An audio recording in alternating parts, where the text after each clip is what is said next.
thousands in attendance and the millions watching around the world. Ladies and gentlemen, let's get ready to rumble!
Man, I've been sitting here talking for 30 minutes and ain't nobody know and ain't nobody said nothing. Hey, shout out to I Am, if you say no sound coach. I've been sitting here talking for 30 minutes and ain't nobody said nothing, man. So y'all ain't heard nothing I said, dog. Y'all ain't heard nothing I said. So I gotta repeat myself. Hold on. Let's see what's up. Hold on. I gotta repeat my motherfucking self. Anyway, let me tell y'all what I said. Goddamn it. What I said was very important. What I said was very, very important. As a matter of fact, hold on. How the fuck I can't? What I said was very important. Hold on. Copy. Oh, wait. Hold on, guys. I gotta send this link out. I've been sitting here talking for 30 minutes and ain't nobody heard nothing I said. It's some bullshit.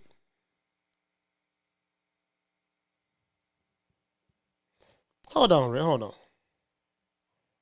This some bullshit. Why he can't? Okay, wait a minute. Invite StreamYard. Now this some bullshit. I'm trying to send Slick Rick the link. I'm trying to send Slick Rick the link. I wonder. Shit, this some bullshit, man. God damn. Okay. I wonder what the hell going on. Why the link ain't working? Anyways, back to what I was saying. Sorry about that, guys. Sorry about it. I'm tripping. I'm trying to send Rick this link. That's what it is.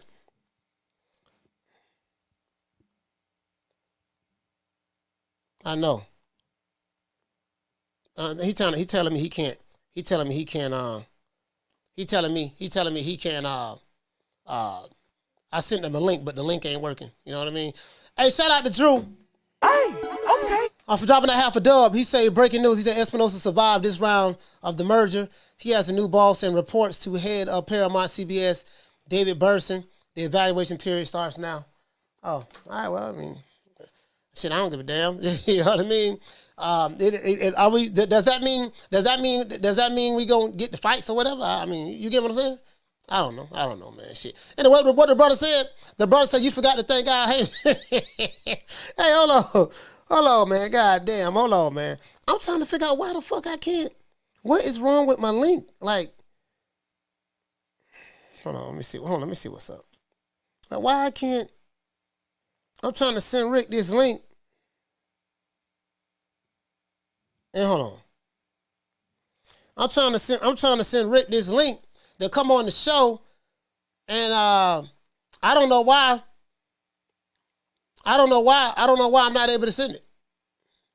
Oh, you know what I'm gonna do? Hold on. My bad. I got it right here. Let's do this. Hold on.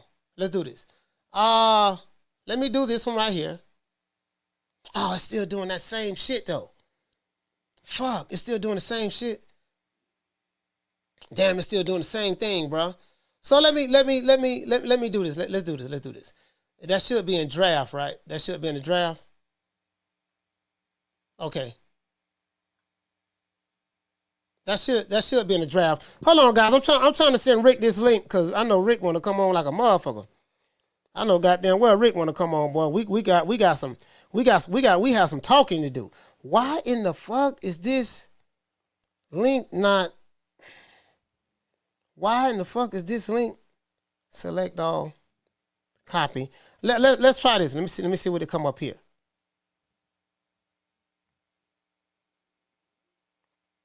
All right, that should do it.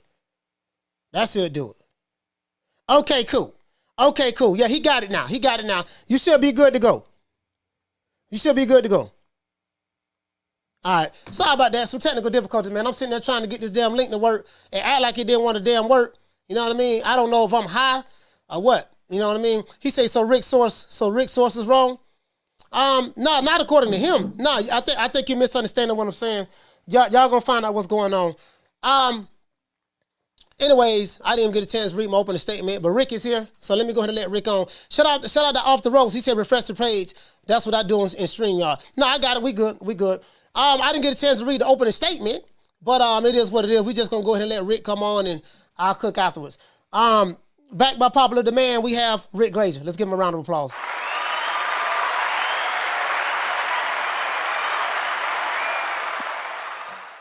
Rick, what's going on? Just here to facilitate your show and make it better than it already is. So hopefully it'll be great. All right, Rick. I had a couple of questions I wanted to ask you, man. The people came here to see you, man. So, what I wanted to talk to you about was, I don't know if you heard, but according to Michael Benson, and these are reports, I haven't confirmed them because I don't know Deontay Wilder personally, so I don't know. But Deontay Wilder is allegedly leaving the PBC. This is what he said on this via text message on Twitter. He's saying that the issue is Deontay Wilder has issues with the amount with the lack of money that he's being paid by the PBC in order to, for the Andy Ruiz fight. That's the way I interpreted it. I actually have the tweet up so you can read it for yourself. Also, I wanted to talk about. I heard that Steven Espinosa. Someone sent this to me in my DM on Instagram. Steven Espinosa is on this podcast called Chitlin Talk. Not Chitlin Talk. Chicken Talk. And on Chitlin Talk, whatever. He said that a specific question was asking him about the pay-per-views. He specifically brought up the 61,000 that you came up with. Not that you came with the 61,000 that you reported that Tank Davis and Hector Garcia had sold via pay-per-view. He specifically brought that up. Out of all the numbers, he brought that up. He said that was nonsense. That was a lie. But then he turned around and said 61,000 was correct. That was just only for regular cable. I have the actual soundbite. I want you to hear it. That's so because I don't want to misquote anything that he said, and I don't want people thinking that I'm misparaphrasing what he said. So I did actually, I have it loaded up, and it is what it is. Shout out to Drew. He said free sad sack Sal. Okay. Drew been saying that. Drew been saying that since 1979. I guess he riding for his homeboy. He riding for his homeboy sad sack Sal. Anyways, hey Rick.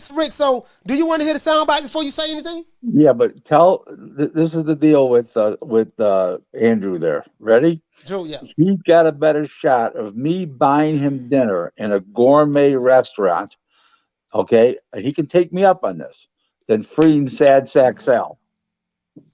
Yeah, he talking like that's a standing offer. Thank you. Hey, he talking like Sad Sack Sal in prison or something. I mean, damn.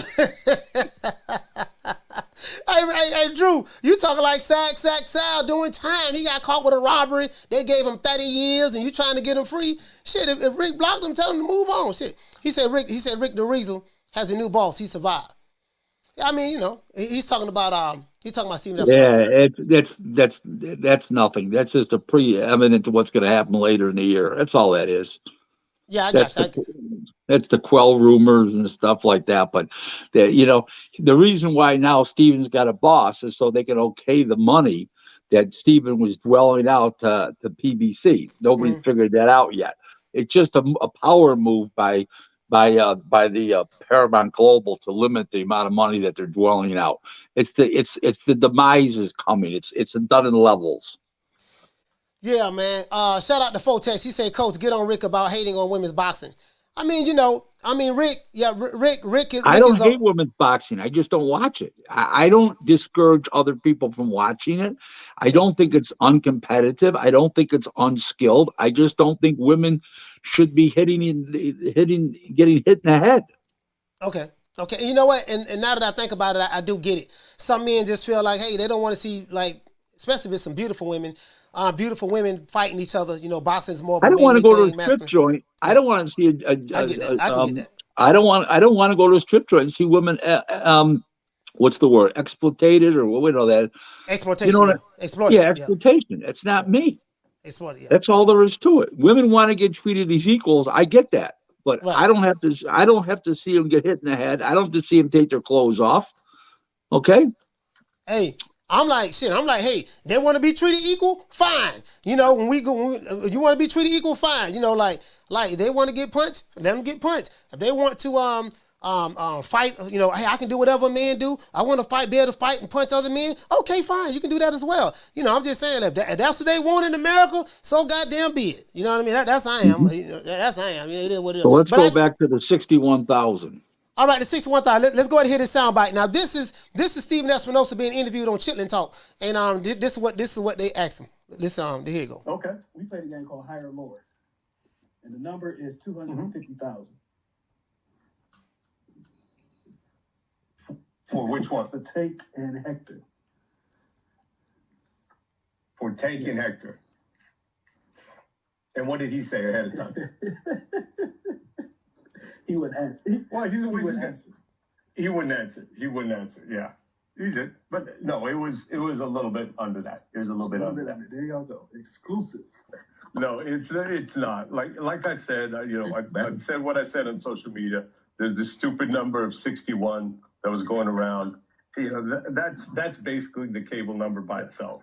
So the total number is, and if you know anything, cable is a fraction, not even close to 50%. So you can do the math, and we're not at 200, but this would be his second biggest behind Rolly, which was his biggest. Oh, okay, that's surprising. That's what he said. So basically, what he was saying was, it was the dudes on Chitlin Talk interviewing Stephen Espinosa. That particular part of the interview, I think that's like at the 19-minute mark of the actual interview, and they asked him about he said over and under.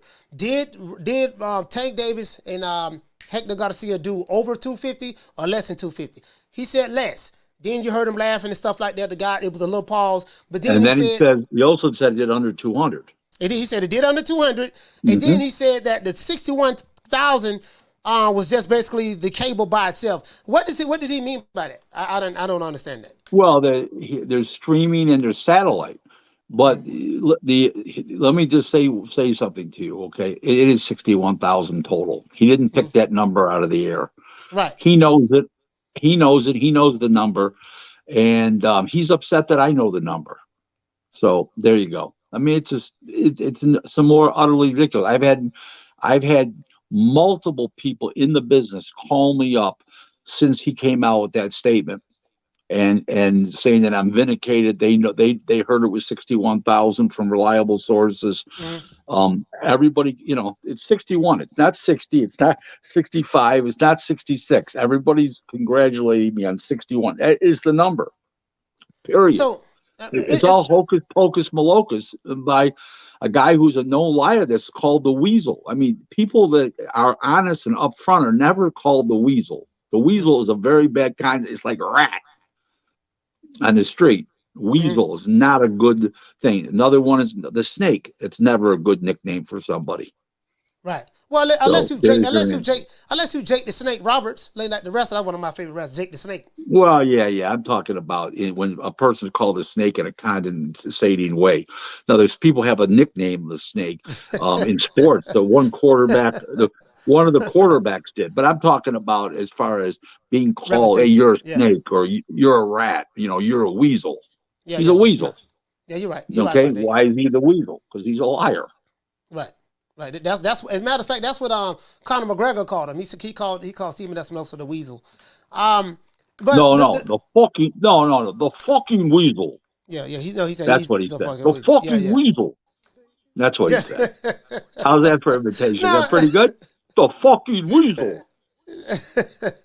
Hey, now the thing that intrigued me was he said that the 61,000. That's ridiculous. That's crazy. Yada yada. But how come everybody always cites my number?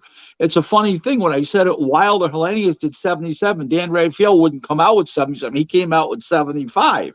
Well, 75, he came out with 75 because he wouldn't give me credit for my 77 because he is what he is. Okay, right. He's the original fat man.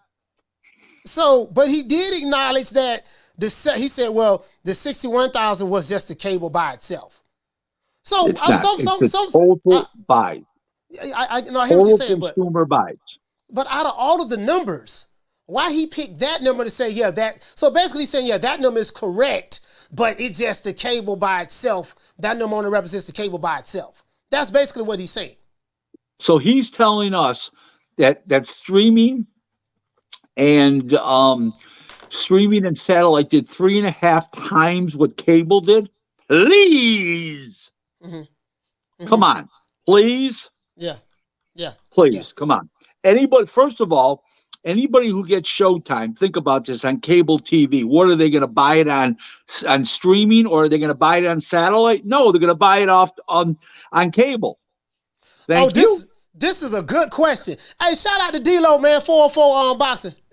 Oh, hey, shout out to you, fam. That's a good question. Hey, okay. Dropping that quarter of a dub. He said, Rick, he said, what do you think about Stephen Espinosa saying pay-per-view guarantees was something fairly new about 3 years ago, about 3 years old or something like that. I guess the 80s were 3 years ago. I don't know if you heard this. Stephen Espinosa, he was on that same Chitlin Talk. He was on Chitlin Talk, and he said that a question was asking him about pay-per-views and guarantees, and he said something of the sort that,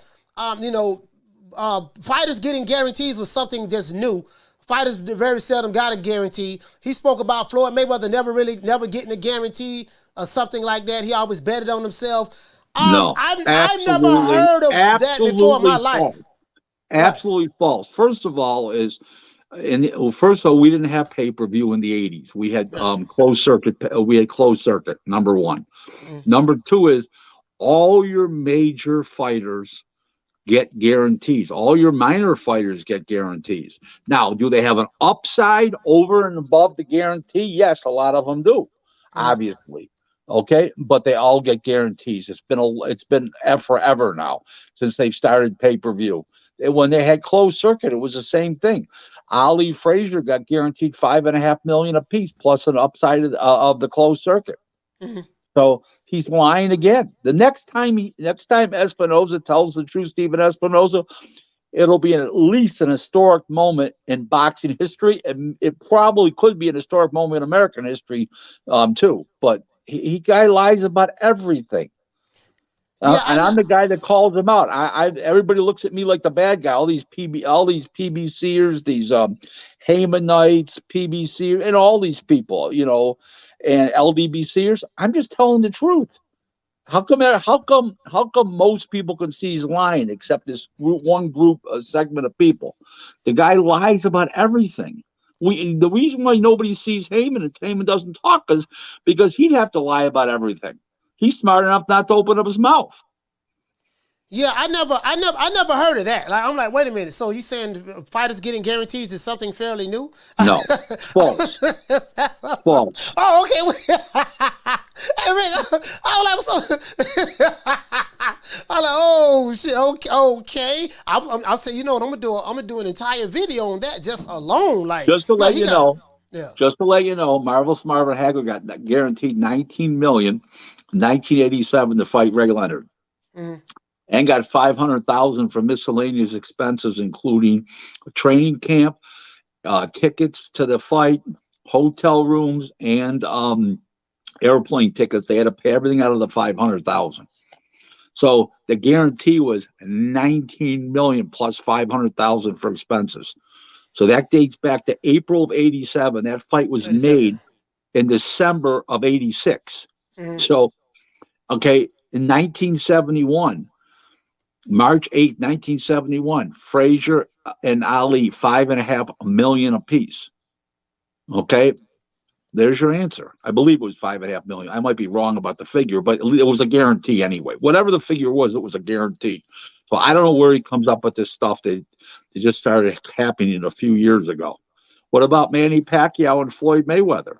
That was 7 years ago. 8 years ago. How much were they guaranteed? Yeah, that's crazy. I've never heard nothing like that. I've never heard anyone ever say that.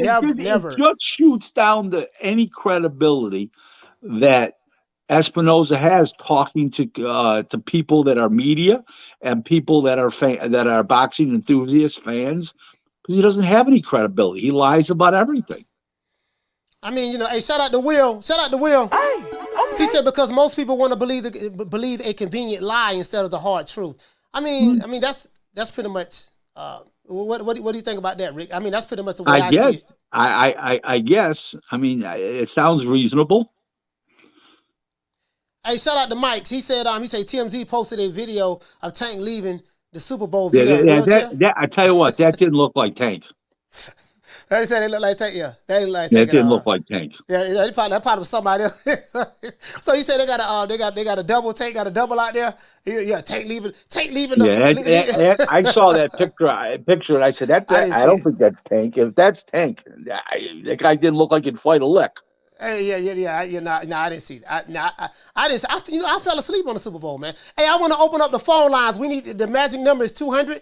We need 90 more likes. As soon as we get 90 likes, I'll open up the phone lines. Anybody want to call in and ask Rick some questions? You can call into the show, man. Y'all got to get the likes up. We need all I'm asking for is 200. So we had 110. We need 90 more. So Rick, what about this?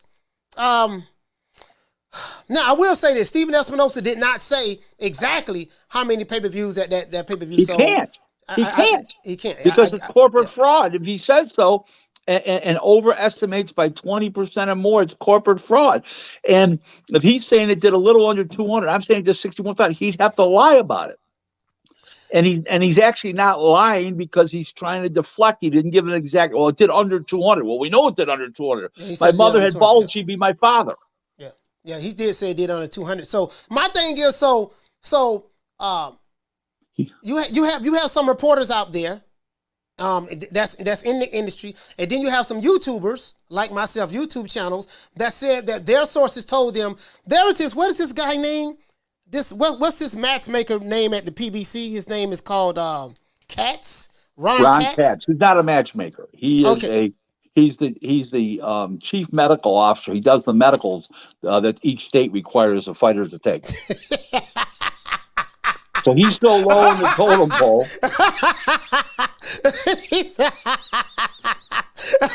He's a chief medical officer. He's a what? What he is again? What is Rick? He's the CMO, Chief Medical Officer. Wait a minute. So hold on. So I was listening to this YouTube channel, right? Somebody, again, shout out to my subscribers, man. I love you guys. You guys, anything you want me to cover, please send it to my DM send it to me email at truemediausaboxing@gmail.com, or you can send it to follow me on Instagram at Coach Malachi Williams and send it to my DM. This one guy, as a matter of fact, this Ellie Setback, I got to mention his name. Ellie Setback said that Ron Katz, he's inside the PBC. And this is my source. And he said that this guy, Ron Katz, he works for the PBC. He said that Tank Davis and Hector Garcia sold 400,000 pay-per-view buys. So there you have it, guys. Anyone else that says anything other than this, clowns, don't listen to those clowns. These are the real numbers. I gave you the real inside scoop. So, hold on. Just to let you know, I saw Ellie Stepback out at the De La Hoya Media Day for Hector Rocha and George Ashby on Wednesday, January 25th, right? And I scolded him for being so stupid. How can you be this fucking dumb? He said 400,000, right? He said 400,000, and then another YouTuber came out and said his source 350. Told him no. Said 350,000, and then another one came out. Fag Don, he said the same thing. My source he said that Ron Katz responded to him on Twitter, letting him know that what he predicted Tank would do 350,000. He said he agreed with me that my prediction was right. So there you have it. These are the pure facts. And then Stephen Espinosa come out a week or so later and say something the total opposite when he was getting interviewed on Chitlin Talk. So I said, man, they're all lying. They lie in quantity at PBC at Showtime. They lie in quantity. So Rick, and then so they say you lying, right? They said Rick just pulled numbers out of his ass. I said, okay, cool.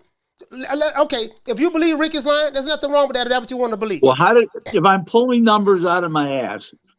Okay, I've been putting out pay-per-view numbers since July of 2004. Floyd Mayweather and Gaddy, right? And I had 77,000. They admitted, and Raphael put out 75. And this time, I waited 11 days to put out a pay-per-view number, and as soon as I put it out, they came back, but mine was a lie.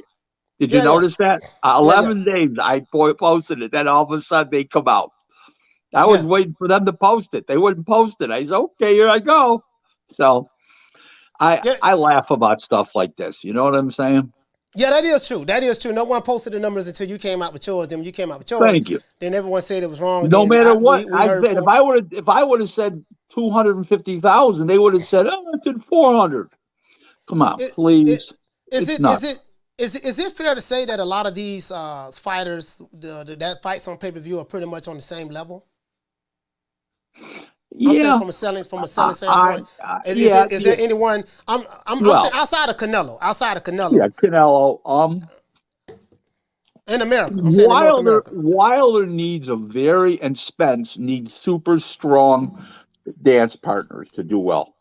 Yeah. In other words, when Spence fought Mikey Garcia, he did well. Mikey Garcia is a Mexican American. I mean, he has a fan base. Or had one, I should say. Had one, yeah. Right. And, it depends. I mean, the Charlos did a doubleheader. They did like 78,000 homes when they did that Charlo doubleheader back about 3 years ago. It was a complete failure. The Charlos have been failures as far as being attractions. Now, the one Charlo is very successful as a junior middleweight, undisputed world champion. And I love watching him. He's got a lot of heart. And he's got a lot of ability, but the other brother's been a failure in and out of the ring, except that he's undefeated, but he doesn't fight anybody. He refuses to fight. He hasn't fought in 600 days. I mean, it's out of control. It's to the point of out of control. Why he's not stripped by the WBC is just beyond being a miracle. I mean, I don't even really have an answer for that, because I know certain fighters, gets treated with certain privileges in the dealing with these sanctioned bodies. Again, my thing is this boxing is crooked. The sanctioned bodies. He's saying it is what it he's is. saying, a lot of people are saying, well, he's going through this tough divorce. He's got 5 kids. Okay, that's for the last 6 months. What about before that? He hasn't fought in 2 years. The divorce wasn't going on 2 years ago. Mm-hmm. He pulled out of that fight with the guy from Poland, the fighter from Poland, because they tried to cut his money in half compared to what he had been getting, because the budget's cut back at Showtime, and he didn't want to hear about it. They faked an injury. Yeah. He said he hurt his back, but then a week later we saw him in the club. He was in the club on drinking with his homeboys. He was dancing along pretty good, wasn't he? hey, you know what? Yeah, he looked pretty good. Hey, now what do you think about my good brother Deontay Wilder? As a matter of fact, let's do this. I want to show you this tweet. By Michael Benson. As a matter of fact, I'm going to pull it up right now. I know the tweet. I responded to it. Okay, Twitter. You responded to it. So what do you think about what Michael Benson said? I happen to know that Shelly Finkel, his manager, is talking to other promoters directly. Is talking to other promoters right now. That's all there is to it. So there's a lot. There's all truth to it. I told you that I heard about this about 3 weeks ago. I had someone reach out to me about 3 weeks ago. I'm not going to say their name because they told me this, but I told you who it was, and I told you the company that they work for, and they specifically when they reached out to me, they told me, they say, man, we are in the process of landing Wilder, Ruiz. They're gonna fall right in our lap. You know what I mean? And I didn't believe him. I was like, how you gonna do that? Wilder with the PBC. He said, man, listen, Wilder is looking for want us to present a package. They looking for another promoter in order to promote that fight because the money funny over there. He don't like the money that's being offered. I mean they don't like the money. There is no money to offer. Hold on. Hear me out. I didn't make a video about it. I didn't do any of that. Because I'm not gonna lie. And this is some reliable people, but I didn't want to believe. I was like, man, that don't. He with the PBC. Young MC, the place to be. Al Haymon is a genius. Deontay is loyal. He ain't going nowhere. Yada yada yada yada. That was 3 weeks ago. I didn't know what I'm saying. That was 3 weeks ago. And then I'm like, damn. So now I gotta call this guy back and like, man, you told me 3 weeks ago, man. He told me 3 weeks ago. You know what I mean? Yeah, it'll happen. I mean, the money's gone. There's no money there. It's all smoke and mirrors at this point. So my question, my question, I want to show this. Let me show this to the people who didn't see it. As a matter of fact, this is for the guys who did not see it, Rick. Here it goes right here. So let me show you guys this tweet. Now, this tweet right here, guys, let me blow it up for them, Rick, so they can see it. This tweet right here, guys, specific. As a matter of fact, let me take it down. Move it, center it more. Yeah, I got it right there. Hold on, now we got it right here. It said Deontay Wilder, according to Michael Benson, guys, Deontay Wilder is reportedly now fielding offers from promoters for his next fight, with his team bringing up a potential fight with Francis Ngannou, I guess Ngannou, right? That's the guy from the UFC, if I'm not mistaken. Formally with the UFC. Formally of the UFC. It's claimed there is frustration between Wilder and the PBC over money for a proposed Andy Ruiz fight, according to Mike Coppinger. I'm like, well, damn, that kind of caught me off guard. I mean, I could see Adrian Broner leaving, but Deontay Wilder, he was like the face of the PBC. He was their guy. Like, he was the reason why a lot of people are fans of the PBC right now. You have people who are fans of the PBC, but they're not fans of boxing. And, and if you go say anything against Al Haymon or against the PBC, and if you're not signed to the PBC, then they will attack anybody that's not signed to the PBC or give them any kind of criticism. So, as a matter of fact, hold on, guys. Rick just fell off. He's going to come back on. So my question is, will these guys who fell off, will these guys here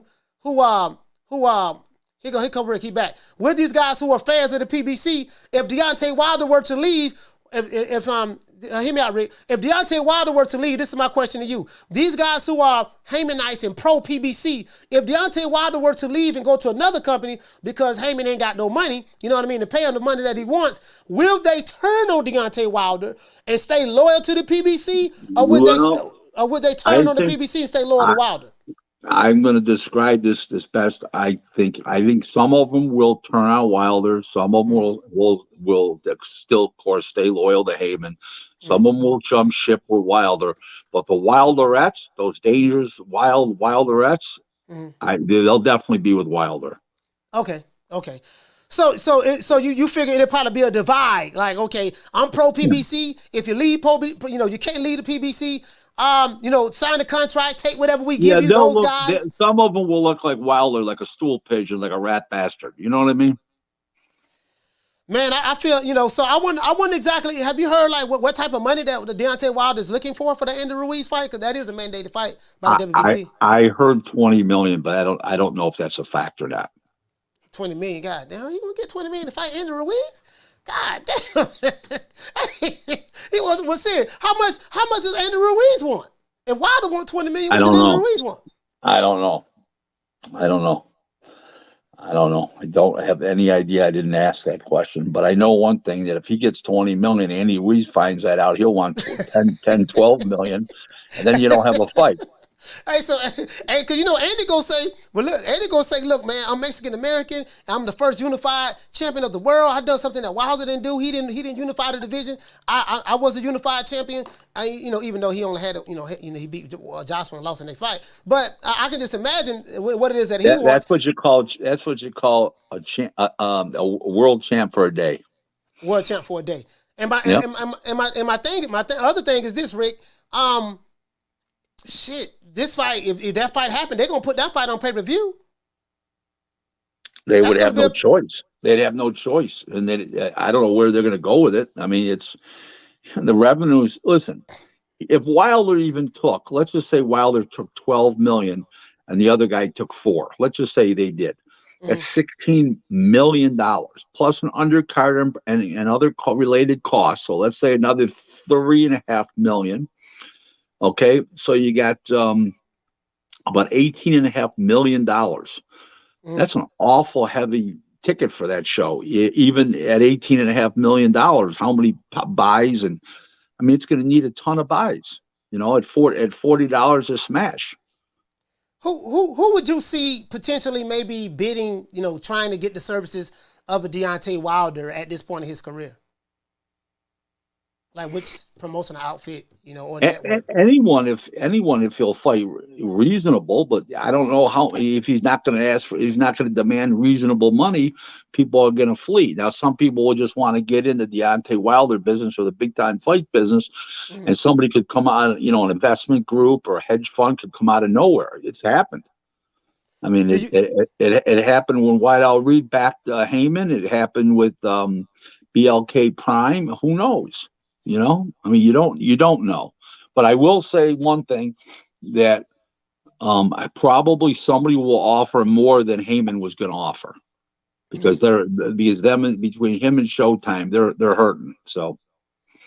All right, phone lines open, man. 530-494-9636. We need to get the lights up still. We don't have the lights up, but I want to open up the phone lines anyways. Anyone want to call into the show? Is there? So damn, man. I'm not gonna lie. I didn't see this coming. So. Now, if Wilder was the face of the PBC in my eyes, especially through the Wilder and Tyson Fury, trilogy match, everybody was online choosing sides. People were attacking, other people online. Like that was ugly. That was really ugly. Of course, Spence Crawford thing is ugly as well right now, but that's ugly. That's ugly with the same group of people. You know what I mean? It's the same group of people. Hold on, Rick. Caller, what's your name? Where you calling from? Curtis from Long Beach. Curtis from Long Beach. Talk to me, fam. I think the perfect situation for Wilder would be Matchroom DAZN. I mean, they made offers in the past. The AJ fight is still there, and then he can mix it up with a lot of those overseas fighters. The Dylan Whites and those guys like AJ been doing, and he'll stay busy and he'll make the money that he wants to make without making these outrageous demands. Agreed. He's 100% right. But Curtis, this is something I wanted to say to you. What about, remember the time when the zone was in the past, when Wilder and Anthony Joshua were trying to negotiate to fight each other? And I remember this like it was yesterday online. You had a bunch of fans that were saying, the heck with the zone. Wilder did the right thing by turning down the $100 million or $120 million offer. He betted on himself, this and that. I mean, do you think the zone would want to revisit that and go back and deal with Wilder again after that? Yeah, because there's still big fights to be made. AJ's lost. You know, the same value is not on AJ as it was back then. Mm-hmm. Wilder's lost. But that's still a big fight that a lot of people want to see. So they'll make a lot of money off of that fight. This guy's right. He's talking right. Okay. Yeah. All right, Curtis from Long Beach. Where's he from? He's from Long Beach, man. Long Beach, California? Yeah, well, we know there's one smart guy in Long Beach anyways. He's on the phone with us. Yeah, there's a lot of fights that he can go over there and make a lot of good money off of. You know, you got Dylan White still there. Mm-hmm. Just because of that back and forth, they'll make that fight. He'll make decent money off of that. Yeah. The AJ fight is going to be huge. Yeah. You know what I mean? Especially depending on where they put it. If Wilder puts all that to the side, I mean, if Wilder wants a neutral ground, they can go to Dubai, like AJ's been doing, and make a lot of money. No, AJ has been going to Dubai. He's been going to Saudi Arabia, actually. What, the Middle East? Saudi Arabia. Middle East. Yeah, Middle East. I mean, you know what I'm talking about. I guess when you're Long Beach, anything over there sounds like Dubai, but I get it. Yeah. So, yeah. So, hey, Curtis, man, hey, thank you for calling in, brother, man. Salute. Yeah, thank you. Yeah. Yes, great comment. Good round of applause. Yeah. He's 100% right. Yeah. He's definitely 100% right. But this is my thing, though. This is back to what I was saying. From a business standpoint, Wilder should do whatever he feels he need to do. If he feels he need to leave Al Haymon and get him some money, so be it. But my thing is, there's going to be a split because those guys who are loyal online, the Haymonites, you know, some of them may turn on Wilder. I don't know, unless the LDBC tell them not to. But I remember they was banging on DAZN and Eddie Hearn and stuff like that. Now, if Wilder end up fighting over there, those same guys who was banging on them yesterday and saying people was Uncle Toms and turncoats for going over there and dealing with them, will they keep that same energy if their king Deontay Wilder were to go over there? Well, that's you got to remember, they're stealing the pay-per-view anyways. They're not paying for it, so it doesn't matter. Yeah, you're right. I mean, from a boxer standpoint, Coach, who gives a damn? Right. Coach, can I ask you a question? What's that? We're 47 minutes into the show. You haven't mentioned Wakanda yet. I'm very disappointed. Oh yeah, I'm coming down with something, man. You talking about the Wakandas? Hey, shout out those City and Lions. Hey, okay. Dropping that quarter of a bam dub on your boy. Yeah, I've been antagonizing them all week since I came back. He said, Rick, Foster just won the WBC strap. For some reason, he has more than one mandatory. Is that a tactic to see him get beat? It doesn't sound like a good one, but who's going to beat him? I don't know. Oscar Valdez. I like Oscar Valdez. I don't know about that. I don't know about that. Osaki did pretty good, man. He looked pretty good. Osaki Foster looked great. You know what really impressed me about him? Yeah. How composed he was. Yeah, very composed. I mean, really, for a guy who was in his first huge fight, first world title fight, and the other guy had been a real veteran in 3 weight classes and everything else. I mean, he really looked good. I was very impressed. Count me as impressed. He made a fan out of me. Yes, sir. Caller, what's your name? Where you calling from? Martin from Oakland. Martin from Oakland. Talk to me.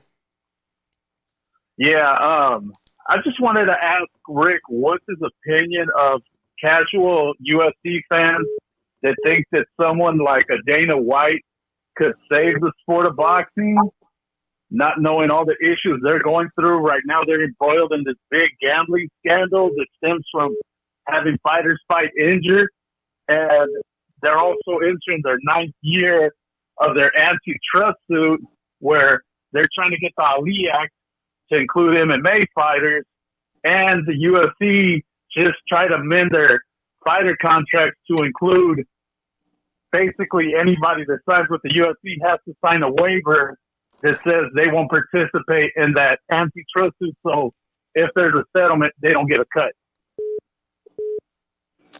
I'm not sure what the question So what does is, Rick think but about I don't like think that? I don't think Dana White can save boxing. Boxing's been going along long before Dana White was thought of, before Dana White was born, and that boxing will succeed. It's just a matter of what thing. I don't think You you can got help feedback. boxing You got a greatly. lot of feedback in that background, man. You got the sound playing in the background. That's all we're hearing, the feedback. Yeah, I don't think he can do enough to help boxing. No. You know, All right. That's all you consider got, that- That's what I've been thinking all along. Yeah, MMA is a completely different sport with different demographics. He hasn't tackled the demographics of boxing yet. There you go. Thank you, Martin. Shout out to Martin from Oakland. Salute, fam. Yeah, Martin said there's other people said some of the same things as well about Dana White and boxing. I'm like, boxing, UFC only been around for like 30 years. You know what I mean? So shout out to Drew. Hey, okay. Dropping that quarter of a dub. He said, Rick, in corporate, you don't get a new boss like the Weasel. Just got, you get a promotion in title and responsibility. He said the clock is ticking. Okay. Yeah, definitely, because now he's got to report to that boss on how much he's dwelling out for fights, and if they're not doing pay-per-view numbers and they're not doing views on new subscribers on Showtime, they're going to say, well, why are we paying millions for this? We want to pay $500,000. We want to pay $250,000 for a show. We don't need to pay $5 million, $10 million, or guarantee this kind of money to do these kind of numbers. So I agree with what Drew just said, 100%. Carter, what's your name? Where you calling from? Raphael. Raphael, where you calling from? I'm calling from Detroit. I live in Toledo, though. I'm in Detroit right now. Raphael from Detroit. Talk to me. My thing is with Foster. He fought a really good fight, and I want to know, what does Rick think about this? How about Foster fights is too mandatory, and then he has a choice to do what he wants to do in the division, because he doesn't need to fight Tank. Tank always eats off of those guys moving up. Stay and create your own legacy at the 130. 100%. 100%. You're 100% right. Another thing is, they won't put him in with Tank. They won't put him in with Tank because he's too smart a fighter. His IQ, right, and he doesn't need to be. No, but his ring IQ is too high. They're looking when they're looking for small guys and guys with low ring IQs. He's got a big ring IQ. They're not doing that. They're not doing that. And the only thing that I would like to see more of his game is when he's pressing forward, throw a little bit more combinations. Let those hands go a little bit. But other than that, he fought a terrific fight. Well, I think that you're seeing that because he's also, besides being a walk forward puncher and a slick boxer, he's a thinking fighter and he's a stylist. So he's not trying to get counter. He's not trying to get counterpunch, and that's his way of doing it, was slowing the pace of the fight down. So that's a strategy, to be honest with you. It's not him not fighting like that because he doesn't know how or doesn't want to. He doesn't need to. He doesn't need to. Okay, thank you. Hey, shout out to Raphael from Detroit. Thank you very much. Hey, yeah, he made a valid point. I'm gonna ask you a quick question. Shout out to Raphael, man. Hey, Rick, this is what I wanted to ask you. You have Jamal Charlo. He hasn't fought in he's over 600 days. Yep. He's scheduled to fight again in the summer of this year, which would be 2 years exactly since the last time he's fought. My question is, O'Shaquie Foster just won the WBC super featherweight title. He just won the belt, right?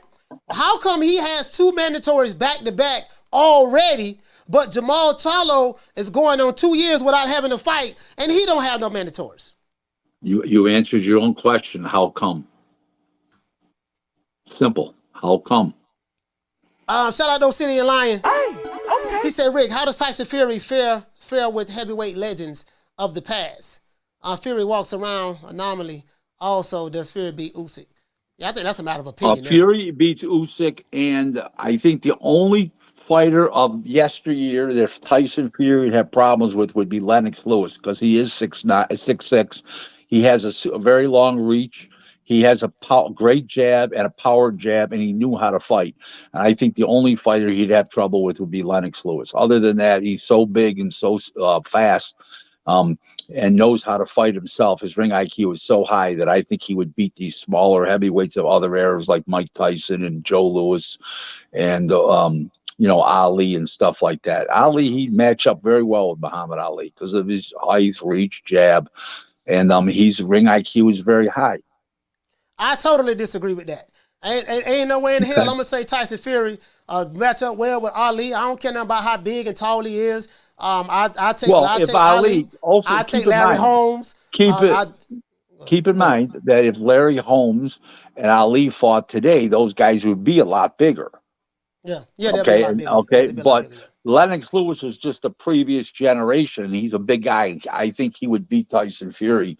If Ali was big, but we don't know how fast he would be if he was big. Now Fury's fast and big, but we don't know how much of his speed would he lose if he was a big guy.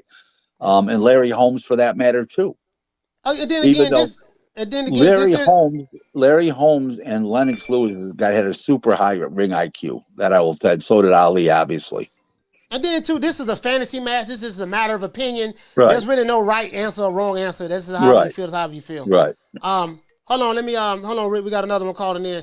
Hey, shout out to Ricky Tiki Tavi. For dropping that quarter of a dub. What you said? You said off subject. Why did Triple G drop his belt? Well, because he didn't want to fight Falco because there was no money to fight Falco, who was the mandatory. Mm-hmm. And now he saves 3% of whatever he gets. So if he gets a $10 million payday, he saves $300,000.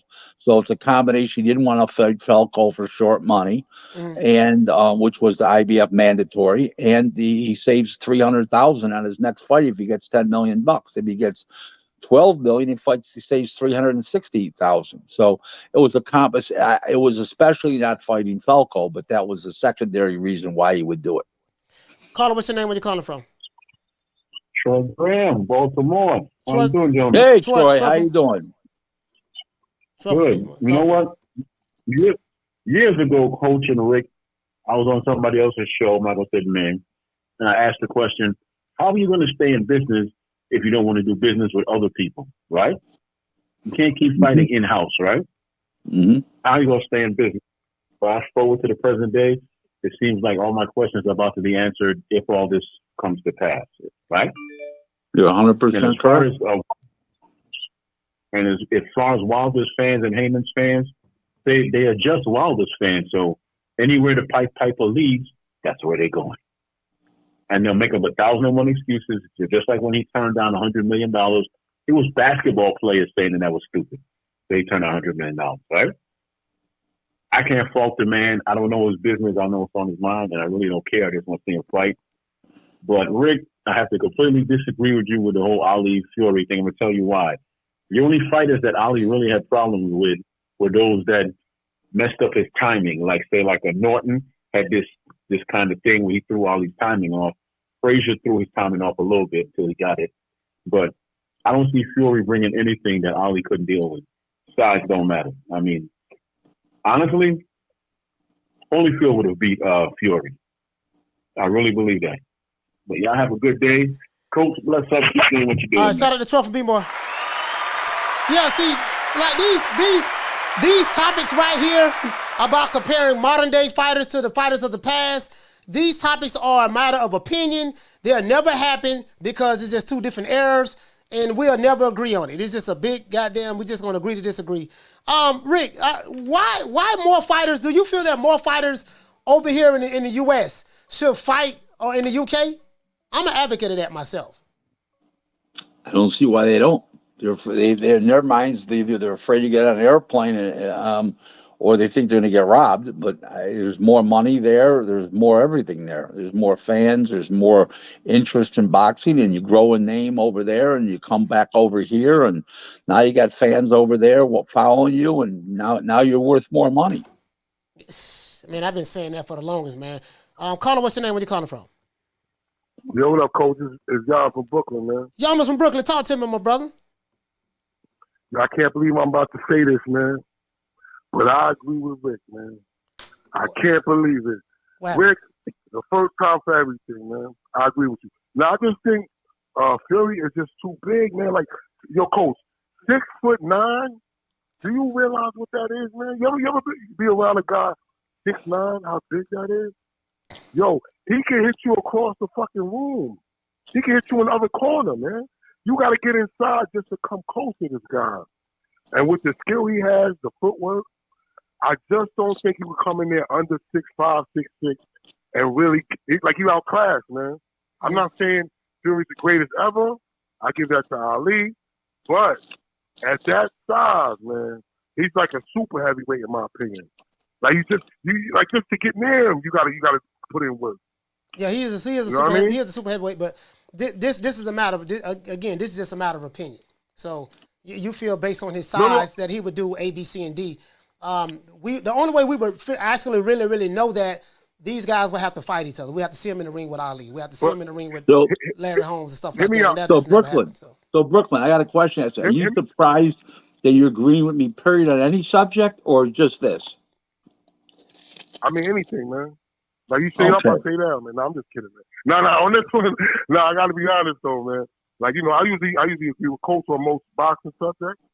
And, like, this one, there's no blueprint. Like Floyd used to say, how you going to beat me if no one that, like, what do you base this on? And I just remember, like sparring with guys that were real tall, and I had to work just to get close. Like, fuck, hit him.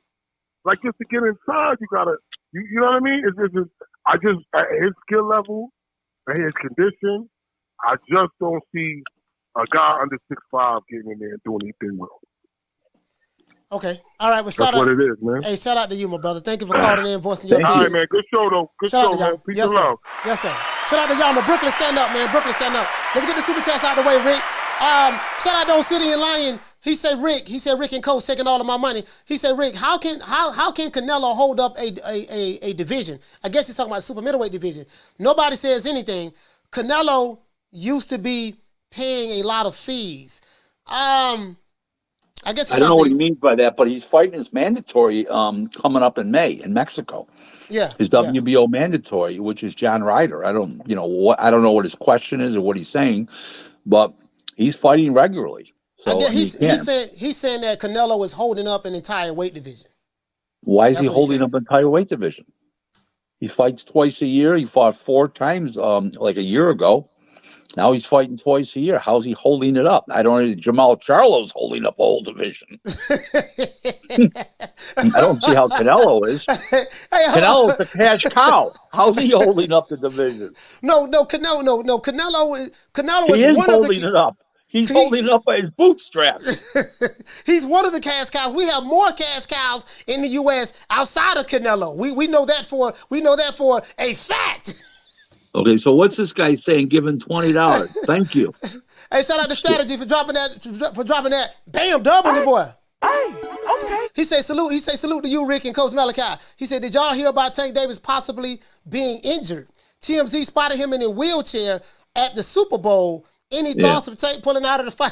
Like I said earlier, that didn't look like Tank to me. If it was photoshopped. Something was wrong with that picture. That didn't look like Tank. Strategy. I haven't seen the video, fam. I got to look at the video and see. Because, this could be some kind of publicity stunt. Like right before Tank was getting ready to fight Hector Garcia, next thing you know, he went to jail for domestic violence. Then he showed a picture with spit in his face or could have been some soap, anything. So you just never know, man. I don't know, man. I gotta look at the video and see what's up, fam. Hey, so a lot of these fighters over here, I'm an advocate of this. Because they talk about, I understand a lot of this stuff is smoke and mirrors. You hear some promoters like Booger Ray Leonard. Booger Ray say, his fighters are stars over here. And I think the bar has been set low for what a star is. So my question to you is this. You've been in boxing a long time, over 30 years, doing business in the sport of boxing. 32 years. So you've seen a boxing contract before, right? Daily. Multiple ones daily. All right, so is it safe to say that you would know more than a YouTube channel that's never seen a boxing contract before in their life or never negotiated a contract and understand the language that's in it to break down? Well, I get paid $600 for my advice, just like a lawyer would. Okay. So my wife's driving a brand new 2023 500S. I just bought her a Rolex, brand new with the diamond bezel, and we lived a life of luxury, all because of boxing. Thank you, boxing. So I think I know a little bit more than these guys do. Yes. I know. Well, you have some people that say that. Hold on. You have some people that say that we don't know what Rick does. He doesn't do anything in the sport of boxing. I heard that you don't do anything. They said you don't know. They said you don't. You're a failed manager, but you admitted on the show I've never managed a fighter in my entire life. So where did that come from? By you a failed manager? Because they just guessing. They don't know. It's their guess. Okay. So what I do in boxing, my business is GlaserBoxing.com is a 24/7, 365 worldwide provider of quality supplemental boxing services. Okay, since 1991. Let's do the math. There's now 32 years. Yeah. And my clients are promoters, TV networks, streaming services, promoters, managers, fighters, attorneys, media outlets, TV production companies that do boxing, casinos, and online casinos. Those are basically my clients. Well, my clients are avatars, YouTube channels, facts. I got online shooters that'll send you gun emojis. I got people who will threaten you, tell you not to show up to the fight. I have people who send me bad messages via Twitter, DM, and emails. Those are my clients. What people don't understand, Coach, what people don't understand is my business in boxing is white collar, not blue collar. I don't go to gyms. I don't handle fighters. I advise a couple fighters. They have managers. I advise them. I work with the manager in facilitating the fighters' careers, but I'm in the white collar part of boxing, not the blue collar. That's a confusion on some people's part. I'm in the business, not the sport. Oh, you in the white collar part of boxing. I tell you what then, drop the Addy. Drop the Addy. You in the white collar, drop the Addy. Hey, hold on, we got another call. Caller, what's your name? Where you calling from? What's up, Coach? It's the inevitable. D-Block, D-Town, D-City, D-Ville. Baltimore, stand up. D-Block, talk to me, man. We got Slick Rick on the line, man. What you want to ask Rick? Hey, Rick, I got to say, man, I'm so proud of you, and I respect you. Like I always tell you, man, you are one of the most genuine persons I've ever heard and talked to, man. You were great. And like I said, you bring nothing but accountability to the people that don't want to take accountability for the false narratives that they put out here, especially Steven Espinosa, especially Showtime and Al Haymon. I want to let you know something real quick, Rick, because I know this is a good show. I want to say that you're so good at your numbers that even Espinosa said, that the cable numbers were 61,000 for the Hector Garcia fight, and then he inflated it with the digital buys and satellite. Satellite. My number. Yeah, that's what he said. He admitted it. Yeah, I know. That's what I'm saying, and that's what you said. I understand. Rick, I'm sorry. Go ahead. But it is total buys. That's the lie part. It is total buys. It's not just cable. It's total buys. Yeah. Okay. My numbers are total consumer buys. Cable, satellite, and digital. And in the meantime, he told us it was just cable. Well, there's where his lie is. The number is accurate. There you go. Listen. I'm in boxing 32 years full time. Okay. I don't play boxing. Yep. I'm as serious as a heart attack. He knows it. Yeah. Okay. It's not a secret. He knows that I know the numbers because he's got the numbers. So he knows my numbers are correct. Right? Thank you. I got to say one more thing, Rick. I'm sorry. Sure. I want to tell you, man, I actually, Coach, if that's okay with you, Coach, too, I want to let you know that I respect other channels. Some of them are just biased, but I actually got on into Boxing Voice. I don't really like mentioning other channels, and I remember when they got pissed off at me because I was saying that Tank Davis wasn't a star. They said he's the third most grossing pay-per-view star in the world. That came out of Ness's voice, and I was shocked to hear that. So I got to say that, man. It just doesn't make any sense how these people really want to put him out there like he's the greatest thing up there since, whatever it is. But I really like it, Rick. Thank you so much for pushing this and being truthful and keep on exposing Al Haymon because you're doing great. D-Block, D-Count. Thank you very much. Baltimore, stand up. Shout out to D-Block. Rick, so all right, so again, we're all the attackers. Everybody's complimenting me. We're the attackers. Yeah, I'm trying to give him an opportunity. If any other Wakandas want to call in and you want to curse Rick out, not curse him out, but you want to say some things and you got some proof or evidence you want to bring to the table. You want to expose Rick for being a liar or expose Rick for whatever, not being in the business of boxing because you heard some other people say something. Yeah, Dan Raphael said I wasn't really in the business of boxing. He's not in the business of boxing. Media is not the business of boxing. It's the media. Y'all called into the show. So you don't broke down to us who Ron Katz was. So Ron Katz, what you say he's the you say he's the medical he's the chief medical officer. So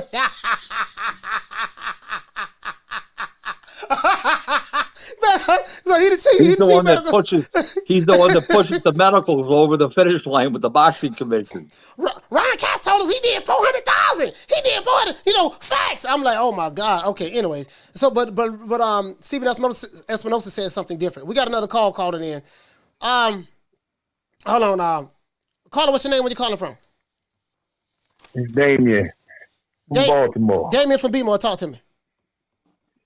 Hey, man, I don't want nothing, man. I'm just calling to fuck with Rick. Hey,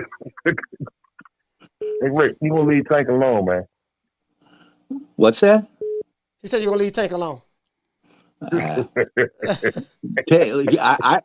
leave him alone all the time. He's a victim of himself. So, hey, I got a question though. Mm-hmm. Well, I mean, personally, I don't care anything about the pay-per-view buys. I just want the people to fight. And I don't know if that helps or hurts the situation, but it's like, I mean, people get so obsessed over it. I'm just kind of confused. Like, I've never been the type of guy that watch someone else's pocket because basically that's what that's what we're doing. The reason why people are obsessed with the pay-per-view buys is because they're getting lied to, and they know it. That's why, and they're getting fed. People don't want to be fed shit and kept in a dark room like a mushroom. And that's just the way it is. How a mushroom is grown, and that's how people look at. People are sick of the insults. Then they want to get you for $80 to pay for this crap. Come on, Hector Luis Garcia, the guy can't even speak English. The guy couldn't speak the language. He's a 130 pounder. Whether he was a world champion, he just won his title. It was just a money grab for him and Tank. Come on. I get it. I understand it. Hold up. Another thing is he still retains his 130-pound title, right? Now, if he was a real 35-pounder, he would have given you 1,000%. As soon as he got hit, he went out like he sat down on his chair, his seat in the corner, the stool never came out because he still had his 130-pound belt. If he would have had no belt and he would have had to go for it to make the big bucks, he would have put up a better fight in the end. He wouldn't have just quit like a dog. Okay. I can agree with that. Thank you. This thing with Showtime, right? I understand CBS and they own Paramount. I understand all of that. So how long you think we got before Showtime, before we had to do something with our subscription? I think at the end of the year things are going to change drastically sometime in the fourth quarter. Or they'll make an announcement. Or they'll make an announcement for next year. It's petering down now. Today there was a new announcement. There was a new announcement today. What's his name? Still going to be president of Showtime Sports, but now he's got a boss, the president of CBS Sports. Well, he's gonna poo-poo all these multi-million-dollar fights because the reason for that is they're doing 200, 225,000, 250,000 viewers on regular Showtime. They could put on $500,000 fights and get 200,000 people. They don't need to put on multi-million-dollar fights to get 250,000. They can go and do the same thing with 500,000. This is all the next step. Right. Now that he's got a boss, somebody's got to okay the money. That's what it amounts to. So okay, with that being said, right? Since we picking on Tank, so with a guy like him with the low guarantee, and they keep okay. So the Charlos, they did their pay-per-view didn't work. They didn't make any money. Whatever. I'm assuming they didn't make any money because no, they didn't make any overages. They didn't make any overages on the pay-per-view. Correct. But in Tank's case, they continue to put him on pay-per-view. So that means somebody's making some money somewhere, correct? Can we agree there? No. They're making money at the gate, number one. And this is what they're doing. The reason why they got to put them on pay-per-view is they got to facilitate the lies and the fraud. Okay. They got to keep it going. And here's why. Here's another reason why they're doing it. Rick, we're not in the business to lose money, though, Rick. That doesn't make sense. We're not in the business. They're not losing. You're misunderstanding. Let me finish. Okay. You're very intelligent. You've asked a great question. I'm going to give you a better answer in your question. How's that? Okay. They've got to facilitate the lie because this is how they drum up the big gates that he does. He does big gates. He's not doing good pay-per-view numbers because of the piracy and because the $80 is too high and because he doesn't fight good fighters. He just fights hand-picked guys, right? Okay. So now they have to keep it going so they make it like a big event. Oh, pay-per-view. And then people buy the gate. People are buying tickets to get because they think the fight's bigger than it really is because it's pay-per-view. Now, does that make sense? Kind of, sort of. I get where you're driving at. I'm not in the business to lose money, so I just can't. I mean, I get what you're saying. No, they're not losing money overall. They're not losing money because of the gate. Gotcha. The promotion is not losing money because they got the gate. Okay. The thing is that those fights shouldn't be on pay-per-view. But to get those gates, they have to be on pay-per-view. Okay. Okay.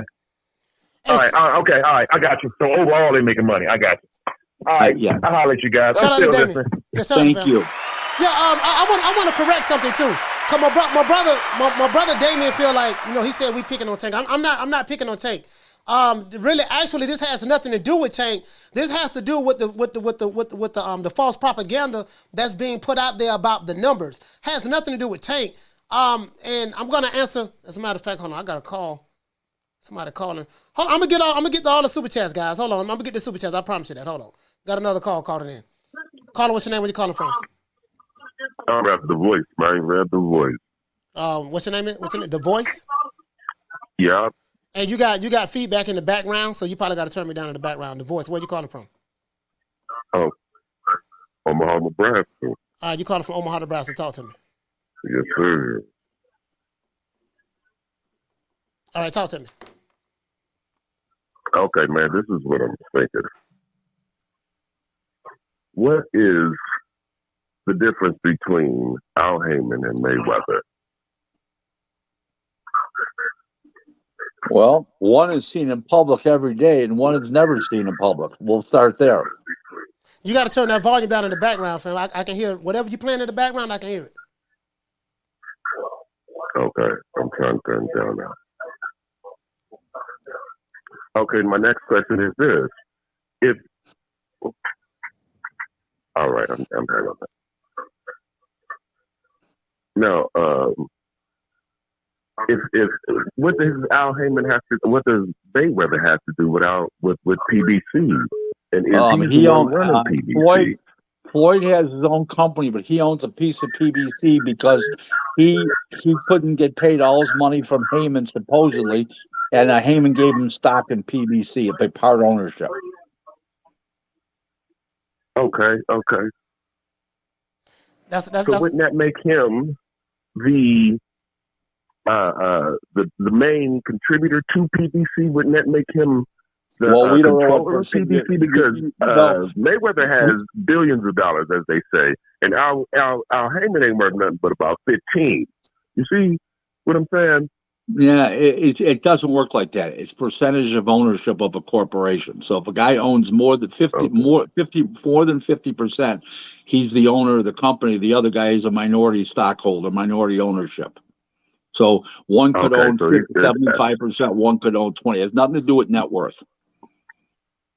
Oh, okay. So Mayweather is just an investor, would you say?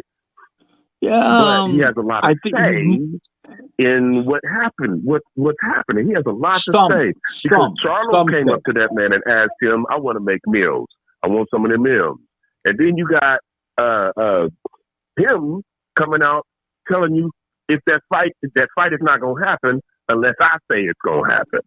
So does he have more word in what's going on with the That's a great question. That's a great question. Nobody really knows because Haymon doesn't talk to the public. So we really don't know that. We don't know if he's speaking for Haymon or he's speaking for himself. We don't know that. Okay.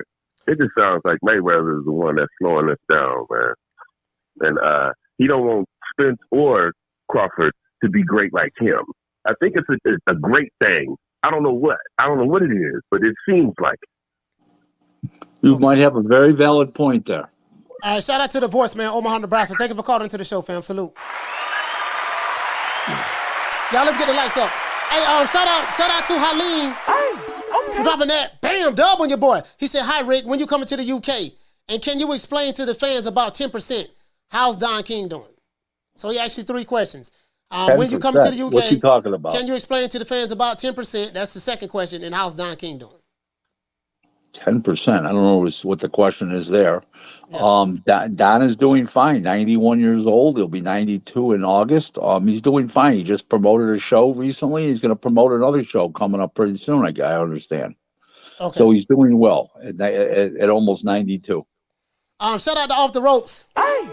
He said, I'm a regular listener to the show, but when Rick is on, I cancel my afternoon. Gotta love boxing talk. He said, who will have a better career, Amir Khan or Ryan Garcia, in your opinion? Amir Khan, the career is finished, so. I'm going to say pretty equal because Amir Khan brought UK TV to the table, and he brought a lot of the Muslim countries to the table, in foreign revenue. So he got paid a lot of money. I would think it's pretty much a toss-up, but I think Ryan's got a better future at this point. So he's got a better chance to do better than we're seeing, but money-wise, it'll probably be about equal.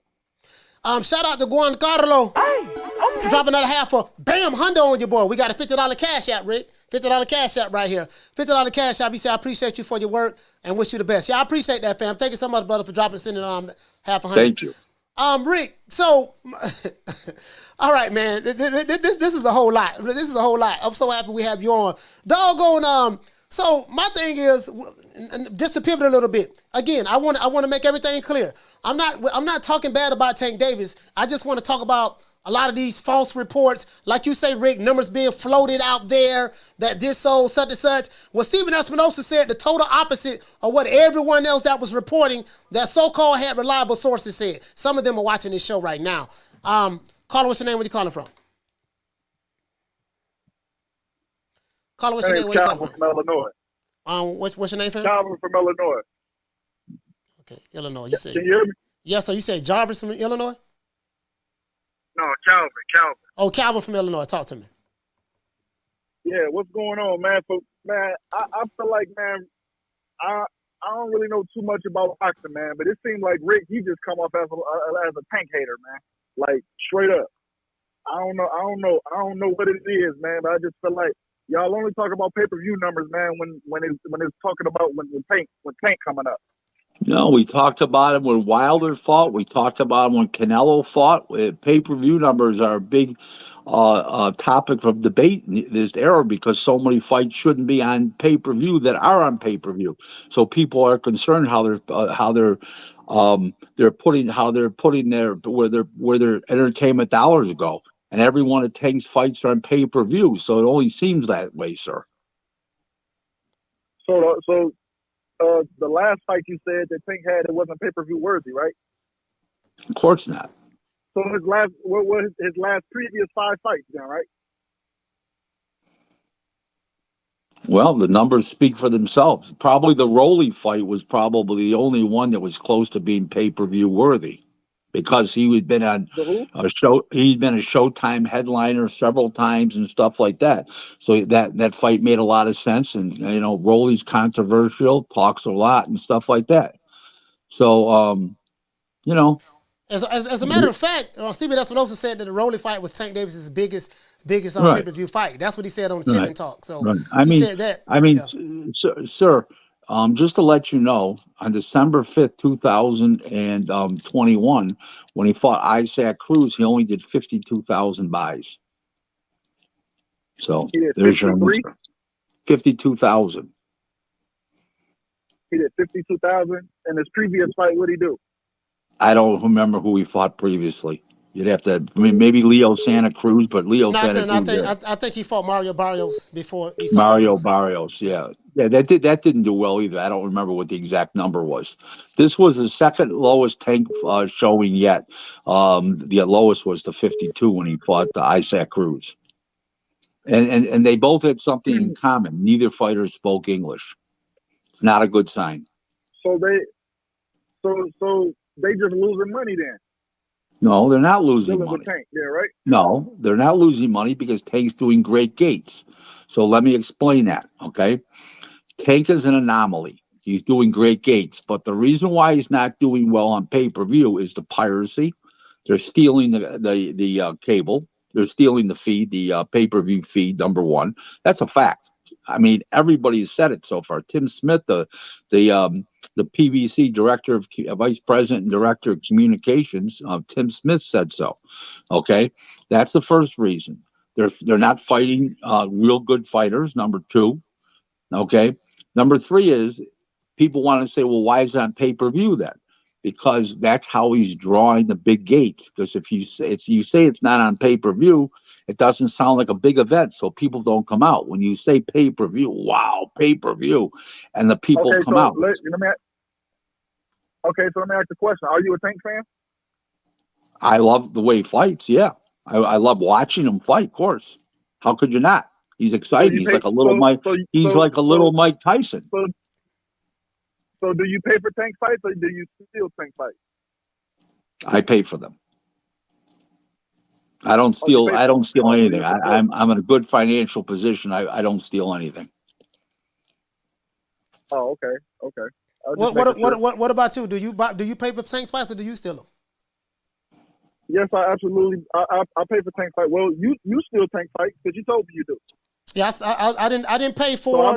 So hear me out. I'm assuming you're not a Tank fan anyway. And like this is a reliable source that we were talking about Rick Glaser. I think I had called before and you said he was a reliable source. Yeah, I mean again, that's just my opinion. Your opinion of Rick Glaser is your opinion. Hear me out, brother. Hear me out. So you're not. Hold on. Hear me out. I let you talk. You talk. I didn't say one word. So I'm asking you to be quiet on my show while I talk. So your opinion of Rick Glaser is your opinion of Rick Glaser. If you feel that Rick Glaser is a hater and he don't like Tank Davis, that's fine. That's your opinion. My opinion of Rick Glaser is different. My opinion of Rick Glaser is different from yours. I care nothing about how you feel. Those are your feelings. You should care nothing about how I feel. Those are my feelings. As it relates to Tank Davis is one of my favorite fighters. I did not pay for hear me out. I did not pay for Tank Davis and Isaac Cruz. Didn't pay for that fight. I did pay for Tank Davis, Rolly Romero. So by you telling me that I don't pay for Tank fights, that's a lie because I did pay for Tank Davis, Rolly Romero. I also, I got sent the stream for the Tank Davis and Hector Garcia fight. If I choose to pay for a fight or choose not to pay for a fight, that's my right to do that. And no one can correct me on that. And what you choose to do with your money, that's your right to do it. It's really not a problem, sir, to be honest with you. You're not a Tank fan then. Okay. If you're going to support him, support him. You know what I'm saying? Don't. Listen, I don't, sir. I don't watch every Tank fight because I go to. Hold it. I don't watch every Tank fight because I have a social slate. I go to weddings. Sometimes I'm traveling where I'm not in front of a TV. Sometimes I'm not able to. I'm out at a nice restaurant with my wife. But if I'm sitting home, then I can buy it. I do buy it. But I don't watch every fight. I don't watch every fight for anybody because sometimes it doesn't fit in my schedule. Okay, that's understandable. But yeah, I just feel like there's a lot of hate going on towards Tank. I don't care about nobody else. I just feel like it's a lot of hate going towards Tank, and there'd be a lot of jokes being cracked and all that. You know what I'm saying? I don't know, but well, just to let you know, my wife loves watching Tank fight. She thinks he's adorable. As she should. He's very entertaining. And Calvin, I want to say this to you, sir. If you feel that there's a lot of hate towards Tank, and you feel that I hate Tank Davis, guess what? You have a right to feel that way. Those are your feelings. There's nothing wrong with you feeling any way you want to feel. I have no problem with your feelings, sir. Your feelings are personal and subjective to you. If that's how you feel, you have a right to feel that way. If that's the point you were trying to make, you a hater, you don't like Tank. If that's how you feel, fine. I ain't got no problem with that. Anything else you want to say, sir? No, it ain't. I mean, if you rock with him, support him. You know what I'm saying? Don't steal his fight or stream his fight. I'm saying if you're a fan of him, that's what I'm saying. If you're a fan of him, rock with him. You know what I'm saying? Then maybe his pay-per-view numbers will go up. I pay for what I decide to pay for, sir. I spend my money on what I feel that's valuable to me. If I feel something is of value, I will make that decision to spend my money on it. Everyone does that. If someone feels that it's something that's not valuable to them, they will not spend their money on it. So just like I have no right to tell you how to spend your money, you have no right to tell me how to spend mine. If I pay for it, I pay for it. If I don't, I don't. It's just as simple as that. You ain't got to like it, but so you steal from the people you support. Again, sir. I think you're missing the point. I think you're missing the point, but he's missing the point. I'm not going to be able to make a point with you. Say goodbye. I'll let you know, Calvin. Salute, fam. Yeah, I'm not going to be able to make a point with you. Nobody's saying about you stealing anything. What's his fine gentleman? Shout out to Sir Tice. He said, salute, coach. He said, hey, Rick. He said, always love when you're on. He said, did you notice that there was a hit piece attempted against you on Fight Hype? Keep up the good work. When was it? I never, Shout out to Jamie Rivera. Dropping that $2 cash app on your boy. He said you and Rick, man, a good team. Salute to both. Shout out to Jamie for the cash app. Hold on, we got another call called in. Yeah, I'm not caught up in anybody's feelings. If you feel a certain way, you have a right to come to whatever conclusion you want to come to about me, Rick Glaser, Food Revolution, anyone else. I'm not going to argue with another man about his feelings. I'm just, however you feel is subjective to you. I really don't give a damn. Caller, what's your name? Where you calling from? It's Troy Graham. I had to double dip today, Coach. I had to do it. Shout out to Troy. Yeah, man. Your last caller, any fighter, anybody that protests that much is not paying for jack shit. Yeah. I'll be very honest with you. Yeah. They're really not. He's entitled to his opinion. I'm not knocking that, but if you protesting that hard, you ain't paying for nothing. Because the last fight that I paid for was Shane versus Floyd because my son was turning 10. He wants to see it, right? I have not paid for a fight since then, but I've watched them all. It's not stealing when people actually put them online and you could just watch them. How's it stealing? Right. That's right. You're right. I didn't break into nobody's house. If somebody's at home and they put the fight on wherever they put it on, and I happen to come across it, what? Right. That's no, not you're stealing. right. That's you're 100% right. It's the initiator who steals it. You're right. Thank you. So, Calvin and everybody else who thinks like Calvin, you enough. I can tell by sound of his voice he ain't paying for jack shit. Because if you weren't, then you wouldn't have to protest that hard. You really wouldn't. You're right, Troy. Well, that's how you say it, Coach. I mean, how they say it to you. Facts. Yeah, facts. Y'all have a good day. Hey, shout out to Rick. Shout out to my main man, Troy Graham from B-More. And he's from Baltimore. Now that guy there, Troy's from Baltimore. Shout out to Swift 718. Dropping that half for bam dub on your boy. He said this caller is a clown. I'm a fan of New York Knicks, but I don't watch every Knicks game. We'll spend our $79, $80 when we think the event is worth the price tag. I mean, I think he totally missed that. Like, you get what I'm saying? Like, people spend money on what they feel is valuable. Well, if it's an event that I feel that's worth my dollars, I'm gonna pay for it. Doesn't mean I don't rock with the fighter, but I don't care who the fighter is. That's just what it is. But no one I can't get caught up in another man's feelings. If you feel a certain way, it's not my job to try to prove your feelings wrong. You came to your conclusion for why you came to your conclusion. I'm not going to try to make another man feel comfortable. Like, whatever the fuck ever. However you feel is however you feel. That's between you and your feelings. That shit ain't got nothing to do with me. Shout out to Vice Boxing. Hey, okay. Dropping that quarter of a bam dub on your boy. He say, thank you, coach, for what you do. He say, and thank you, Mr. Glaser, for always answering my questions on Twitter. Okay. All right, Rick. Slick Rick, you answer the questions on Twitter, huh? You get a lot of attacks on Twitter, too. Shout out to Obsidian on Obsidian Lion. Hey, okay. He said, I support Tank, too. He said, play that Broner for the caller. Yeah, I got you. Let me get the super chats out the way. He say, shout out to Mike Likes. Hey, okay. Dropping that quarter of a dub. He say to the Tank sexual. He say shut that soft ass shit up. He say some dudes live vicariously through their fighters. They in love with the fighter and not the sport. I think that's all the command. I think that's all the super chats right now. Rick, hold on. We got another call calling in. Hold on. I gotta let Rick go, man. Rick been on. How long you been on, Rick? For over an hour now. Keep going. Okay. All right. Nobody really abused me yet. One guy tried to. We shut him down. Hey, caller, what's today? Where you calling from? Yeah, Coach Malachi, Rick Glaser. This is Warren G from the Shy. What's going on, brothers? Regulators! Mount up. Warren G from the Shy. Talk to me. Yes, sir. Rick Glaser, I want to appreciate you for taking time out to come and educate us and give us some facts. I don't know. The last cat, if I don't want to buy a fight, I don't give a damn who the fighter is. I'm not going to pay for it. That's one of my comments. If the fight is not worthy of a pay-per-view, you charging me $90 for a fight that's not worthy of the fight, I'm not going to pay for it. I don't have that kind of money. The cost of living is extremely high. But let me ask you a question, Warren. Let me ask you a question. Okay? Most people, even if they had the money, if it's not pay-per-view worthy, they're not going to pay for it. Am I wrong? For real. Those are facts. I know Cassie got money, but they like, I'm not going to spend that kind of money when they can put that money elsewhere, like in groceries. Groceries at all-time high. I'm not sure if you're experiencing that, Rick. Since you're in a different category, we don't really buy groceries in the home. Well, right, we don't really buy groceries in the home that much. We do a little bit when the weather's bad. We know the weather. I live in Buffalo, so when the weather's coming, we'll go out and buy $200 worth of groceries. So I notice it a couple times a year. But we mostly eat out at restaurants, and the prices in restaurants are sky high now.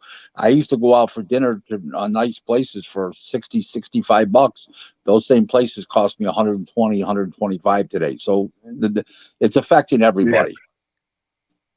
Right. So, so if you want to entice me to sacrifice money, put a good fight. Give me a good fight. You know what? I ask this question to a lot of people, and I'm gonna get off the phone. Right. So Warren, let me ask you a question. Yes, sir. You got children? You got children? Yes. I have a big family. Okay. And you do your fair share at home, don't you? I have to. That's right. There's your answer right there. Family before entertainment. So you're not wrong. Basically, he's saying you prioritize your money how you see fit, basically because you have a family and you're not just going to buy something for the sake of buying it. You're gonna, you're gonna prioritize. Well, I put myself last, so everything I have to put myself last, and so my little change, my little pocket change that I have, I'm like, well, if I'm gonna enjoy it, I'm gonna enjoy it the best way I feel fit for me. And one thing I'm not going to do is if I'm not going to enjoy the fight, why am I going to invest my little change that I have left over? So Warren, let me ask you a question. Let me ask you. So you probably, like everybody else, have friends that have less than you have. Is that correct? For sure. Okay. For sure. Don't you get more satisfaction by calling one of those guys up that have to stay in their house because they have no money, and you say, "Come on, I'm going to buy you breakfast today," or "Come on, I'm going to buy you a sandwich today." Don't you feel better about that than buying a Tank's pay-per-view or anybody else's pay-per-view? Yeah, I feel better than doing DoorDash if I have to. There you go. That's right. I mean, we may not have to go out, but I said, you know what, man, I'm finna order you some Earl's chicken or something like that, man. I'm sending, wait for the DoorDash. You sure? Yeah. You know, that sort of thing. But I was wanting to say, my last point is this. Coach Malachi, you touched on this. The propaganda or the lies that's being put out about specifically Earl Spence and Terrence Crawford still in negotiations. It's the biggest lie I ever heard, especially after knowing that you went to Omaha. You're probably not going to touch on it. And I understand you're probably not going to touch on it for whatever reason. But I know for a fact that you went to Omaha. Yeah, I did. And you talked to these cats. Yep. You know, I just happened to be on the inside of that particular scoop. It was one last thing before.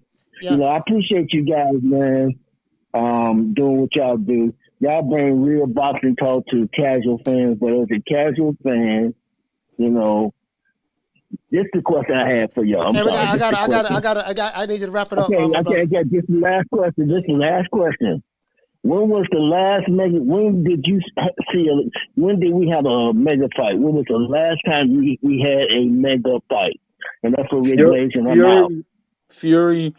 Fury Wilder, and then since then Canelo and GGG. That's it. Lately. All right, shout out to Warren G from the shot. Salute, fam. Thank you for calling in, my brother. Let me get the super chats out the way, and I'm gonna address this pay-per-view stuff too. Shout out to JRG. Okay. Dropping that quarter of a dub. He say, "Coach, was that Tank's girlfriend?" He was about to cry. I mean, I'm a Tank fan, but you can't get all emotional about a fighter. It's boxing.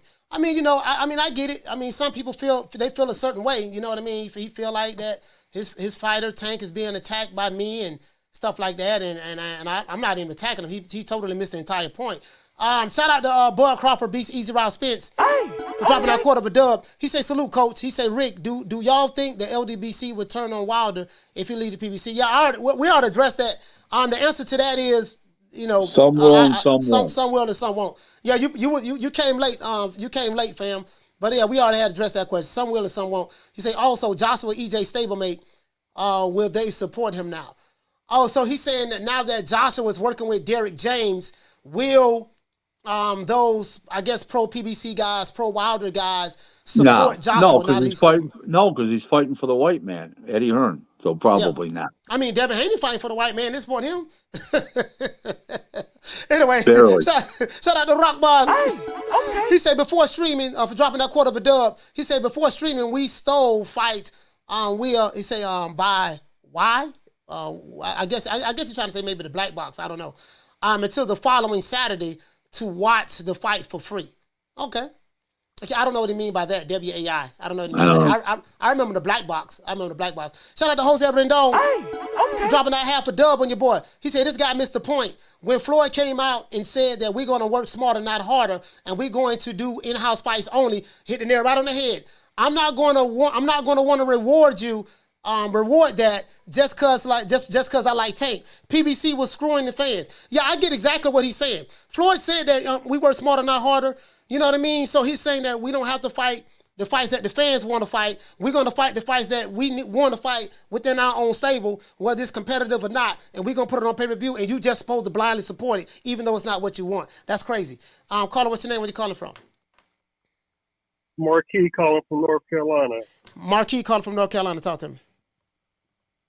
What up, Coach? What's going on with you, fam? What up, Rick? How are you, sir? Not much, man. It's kind of like, I'm good, man. There's a lot of talk about the numbers and everything, but what can happen to make boxing better? The less pay-per-view, more competitive fights, and more cross-promotion fights, where PBC fighters actually come out of their little hole and fight top-ranked fighters and Eddie Hearn fighters on a regular basis, like it used to be years ago. Till Al Haymon came along and basically put the kibosh to anything that wasn't a mandatory. Even some of the mandatories, you put a kibosh to it, and the guys gave up the titles. So, that's a big thing. I've said all along that Al Haymon has been the ruination. He's the great obstructionist with stopping fights, and he's the ruination of professional boxing in America. That's true. He tried to be the ruination of boxing in the UK, but they ran him out. All right, I think that answers your question. Shout out to Marquis from North Carolina, man. Salute, fam. Yeah, I been quiet there for a minute. Let me address this, Rick. Let me address this. Now, people want to know. He said, "Why do we talk about pay-per-view numbers?" I'm gonna tell you why. Shout out to Chickarelli. Okay. He said, "Yo, coach, always a pleasure listening to Rick Glaser talk boxing." He said, "Now that I'm retired, I don't pay for all pay-per-view." He said, "But would never consider illegal streaming." He said, "We gotta have respect for the sport." I mean, again. Absolutely. Yeah, I mean, again, it's subjective to you.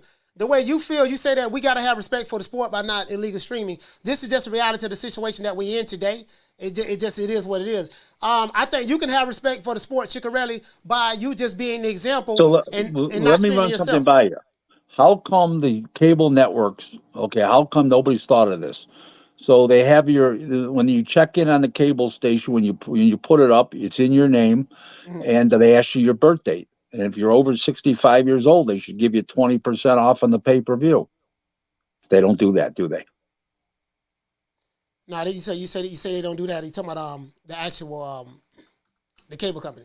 Yeah, in other words, the cable provider and the promoter will give you 20% off because you're a senior citizen. You're 65 and older. They should have your age right there. And you're 65, sir. Okay, you get a 20% discount. They don't do that. They're not being innovative. Yeah, it's part of the problem. Yeah, too, and then too. I mean, I think they're shooting themselves in the foot by making non-pay-per-view fights pay-per-view. I think, of course, if people want to see a fight, they're going to watch it for the entertainment value, but they're going to decide whether they want to spend the money on it or not, if it's worthy or not. It's just as simple as that. I don't think none of us can dictate, what other people do with their money. I mean, that's just me. Carla, what's your name? Where you calling from? Hey, what's up, Coach? This is Rob from LA. Rob from LA, talk to me. Yeah, so I saw that your last super chat, and they're talking about having respect for the sport, but we had something like that happen here in LA, especially with the Dodgers, where they made it everything to go to Time Warner or Spectrum, whatever it was, and it changed everything here because now the whole market, the whole Dodger market, the fans and stuff like that, everyone started streaming, and it's just something we don't talk about, but our money went elsewhere. And, we do love the sport. We do love boxing and all that. But at a certain point, we can't hold ourselves to the same, the respect for the sport. They don't care about us.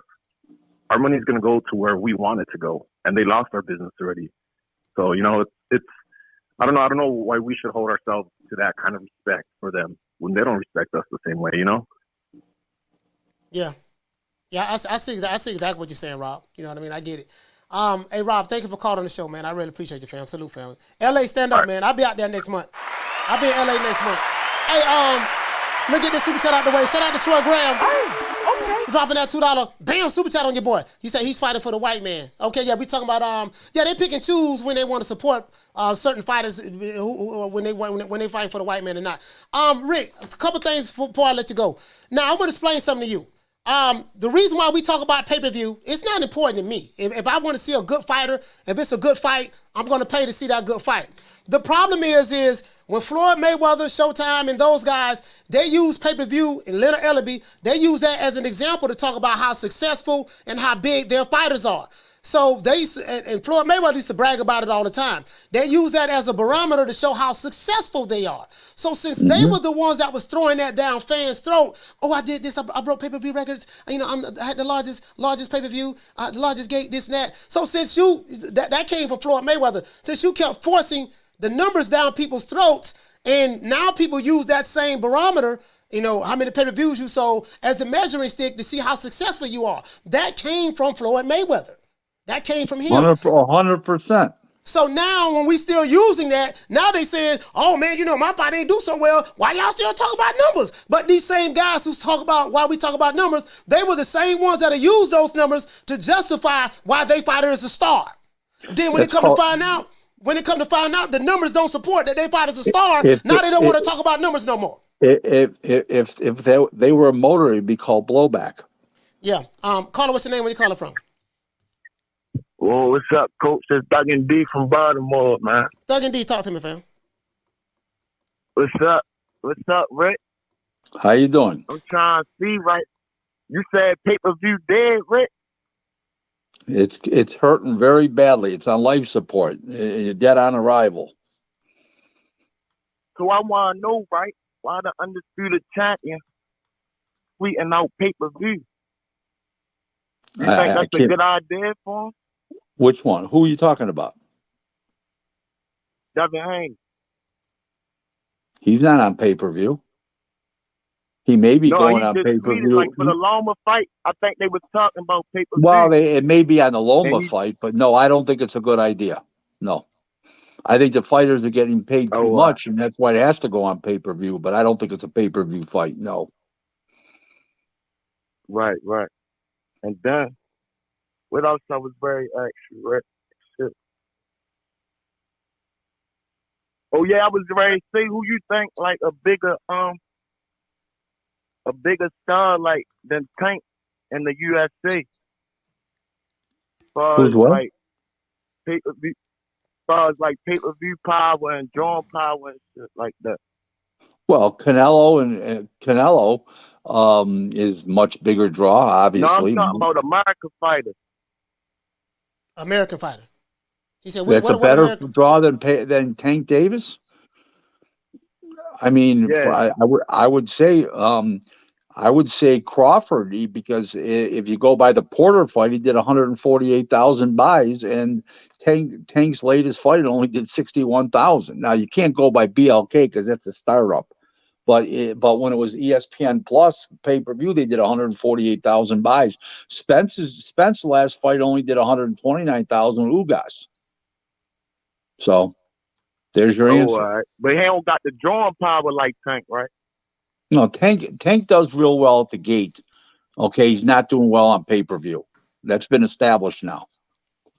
Yeah, Tank, Thug and D, Tank. I don't think nobody. That's just my opinion. I told you, I think when Tank fights Ryan Garcia, I think that's going to be the biggest fight, bigger than. He's going to break barriers with that. Yeah, he's going to break a lot of barriers. Yeah, because of the dynamics of Ryan Garcia's social media. And well, Ryan Garcia brings three different demographics. He brings the internet people, the YouTube and Instagram people, number one. He brings Mexican Americans, okay, as number two, and he brings the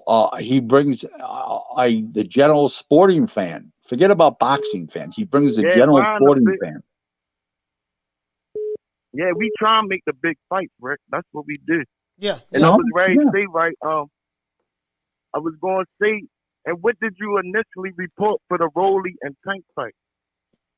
You know what? Somebody asked me the other day. I'd have to look, but it was not. It was a good number. I mean, it did well. I don't remember what it was, but the worst Tank fight so far was the Isaac Cruz fight. Did 52,000. That was the worst one. I thought Tank and Rolly did like 275, almost 300,000. Yeah, no, it didn't do that much, but it did well. It did. I believe it was like 228. Yeah, if I remember couldn't correctly. Find a report nowhere on your page, Rick. Oh, it's there even went somewhere. back last year, and it was like the tweet stopped in July, June, or something. And I know No, I don't delete anything to do with boxing unless I put it up and immediately I had made a mistake and I proofread it again and I made a mistake and I take it down and put it back up. But as far as something established, I never take them down if they're boxing.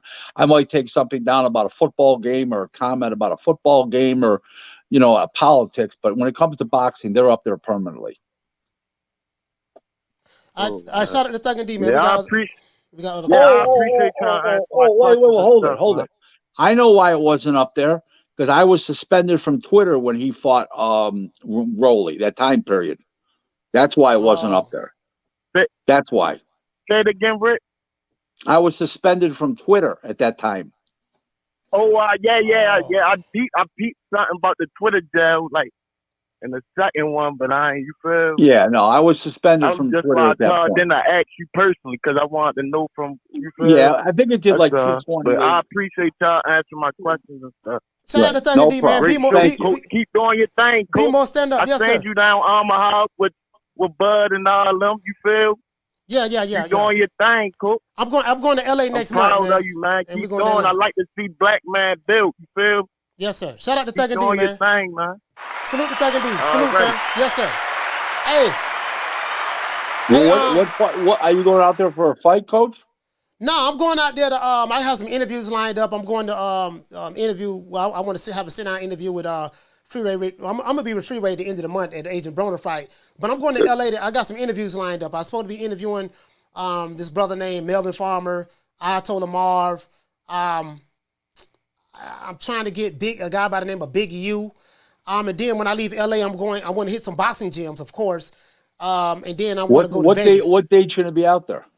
It's going to be in March. I don't know exactly which date yet. I haven't picked the date. I'll be out there in March too. I'll be out there in March. I'll be out there from about the 14th to the 20th, I would say. Yeah, I'm gonna be out there about 5-6 days. I want to walk through the neighborhoods as well and just see what's going on with the gang, prevention and intervention and stuff like that. We got some people out there that's doing some really good things, trying to get the kids off the street, put them in the boxing gym, and keep them from getting involved in gangs and stuff. So I want to see what's going on with that. Mm. Hold on, Rick. We got one more call. Caller, what's your name? Where you calling from? William Lynch from Ohio. William Lynch from Ohio. Talk to me, fam.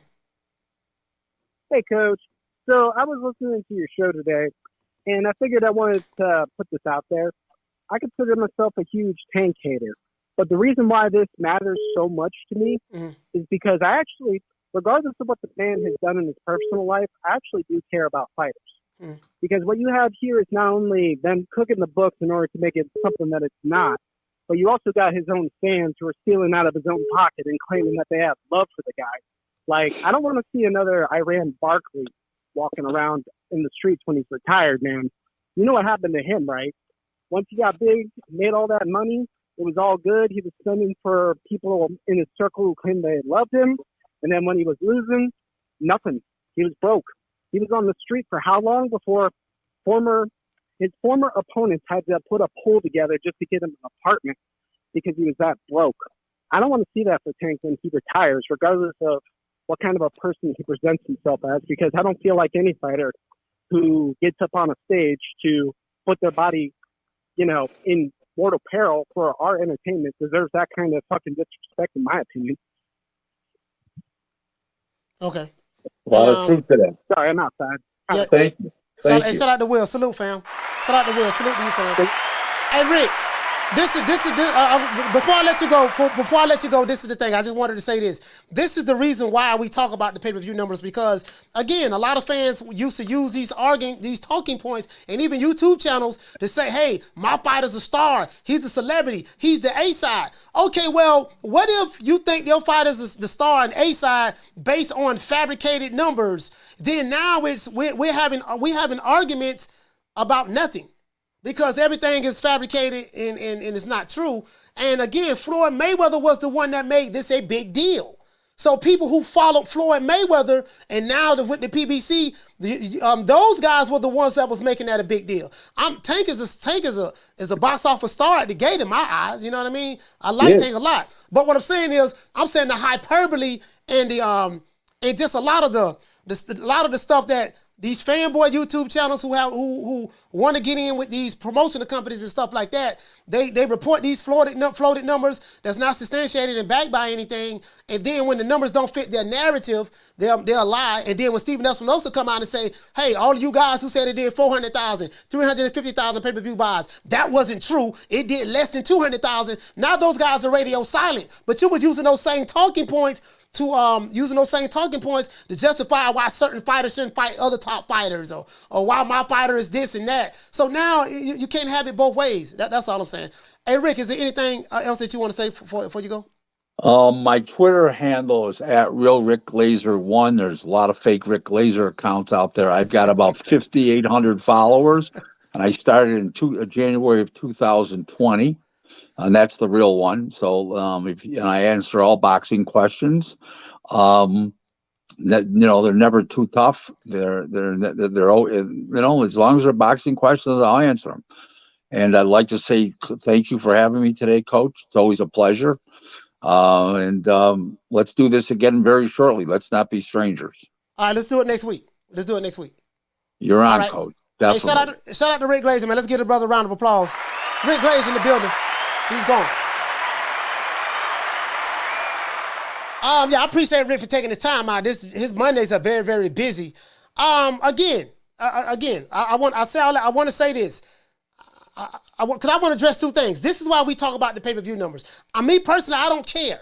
But when you come over here arguing with me, saying that, hey, my fighter did A, B, C, and D, and then when they come to find out that, no, that's really not the case, it's not a big deal to me, but that you come with so much vigor and emotion and passion about fake numbers that's being floated by YouTube channels that just flat out lying to you for clickbaits.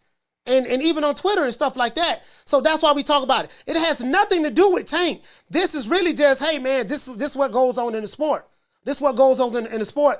And I think that they do it as a negotiating tactic for when they get other fighters in there to negotiate certain contracts. They'll use that as leverage to try to justify certain things. I guess as long as the fighter can't look at the books. Hey, but you say he did such and such. I'm saying just any fighter. It could be Deontay Wilder or Crawford or Tyson Fury or Joshua. You say he did such and such. You're a pay-per-view star, huh? Okay, let's look at these numbers that you say that he did. And then when if someone get an opportunity to look at it, wait a minute, man, you said he did 800,000. He only did 100,000 right here. You said he did 600,000 on this pay-per-view. He only did 98,000. You said, and then when you find out, man, all this shit just smoke and mirrors, it's just fugazi. All this shit came from sources say Mike Coppinger, Michael Benson, a YouTube channel over here. That's with the Alphabet Boys. A YouTube channel over there. That from a member that got kicked out the Alphabet Boys. Another YouTube channel.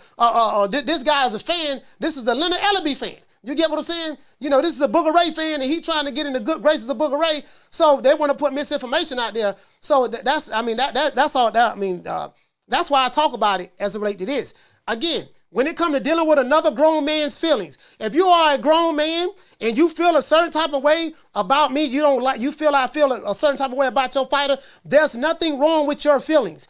Understand that your feelings are subjective to you. They have nothing to do with me from a personal standpoint. That's how you feel. I don't get caught up in other men's feelings.